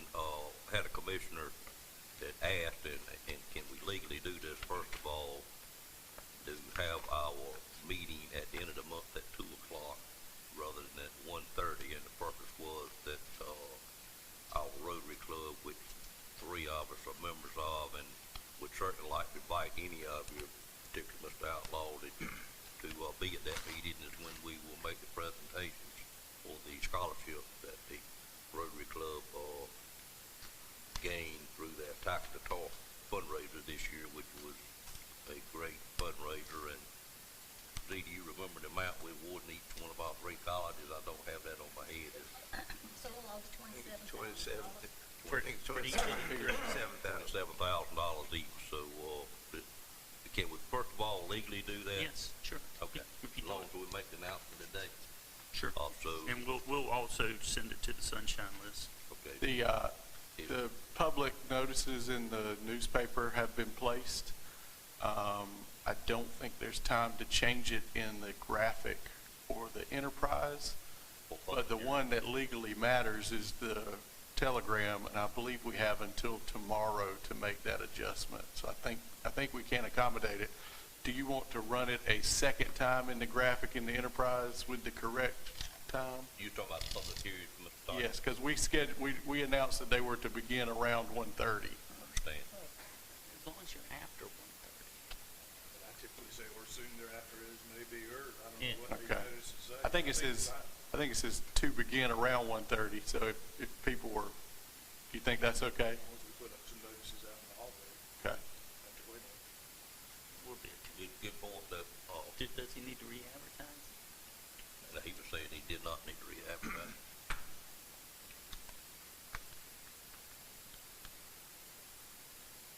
Trying to find a comment that I can help Mr. Tyson get out the hole he just dug by stating that the only one that mattered was the Telegram. That's really not true. It said legally matters. Legally matters, okay.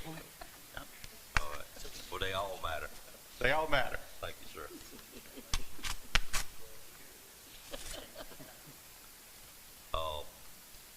Yes, so if that's the case and everybody's okay with it, I'd entertain a motion. Is 2 o'clock okay? It's going to push us to get here because that's the actual program if you're really interested in it. We're going to get Nash Communities first. Get Nash Communities first, okay. Well, I mean, 2:30. If it works for you guys, I mean. It's usually out by 2.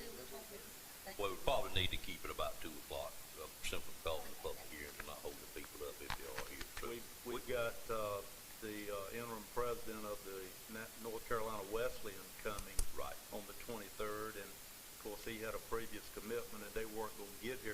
too, and that was kind of pushing them. That was the commitment. So, okay, so what I'll do is I'll follow up with them, and we'll set our agenda where they would be needed here by no later than 2:30, and then if they don't get here until 2:15 or so, they'll be okay. Okay. So we're gonna leave it at 2 o'clock. We'll just leave right after the community college, has their presentation.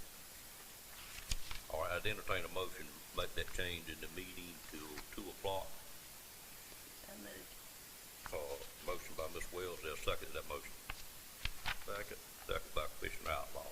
Any, other questions on the motion? All in favor say aye. Aye. Any opposed by like sign? Motion carries. At this time, I'd entertain a motion to go into closed session.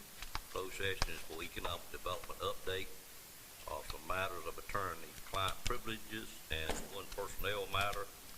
And, Mr. Lamb, do we expect any action to be taken after it, or Mr. Durham after the closed session? I don't believe so.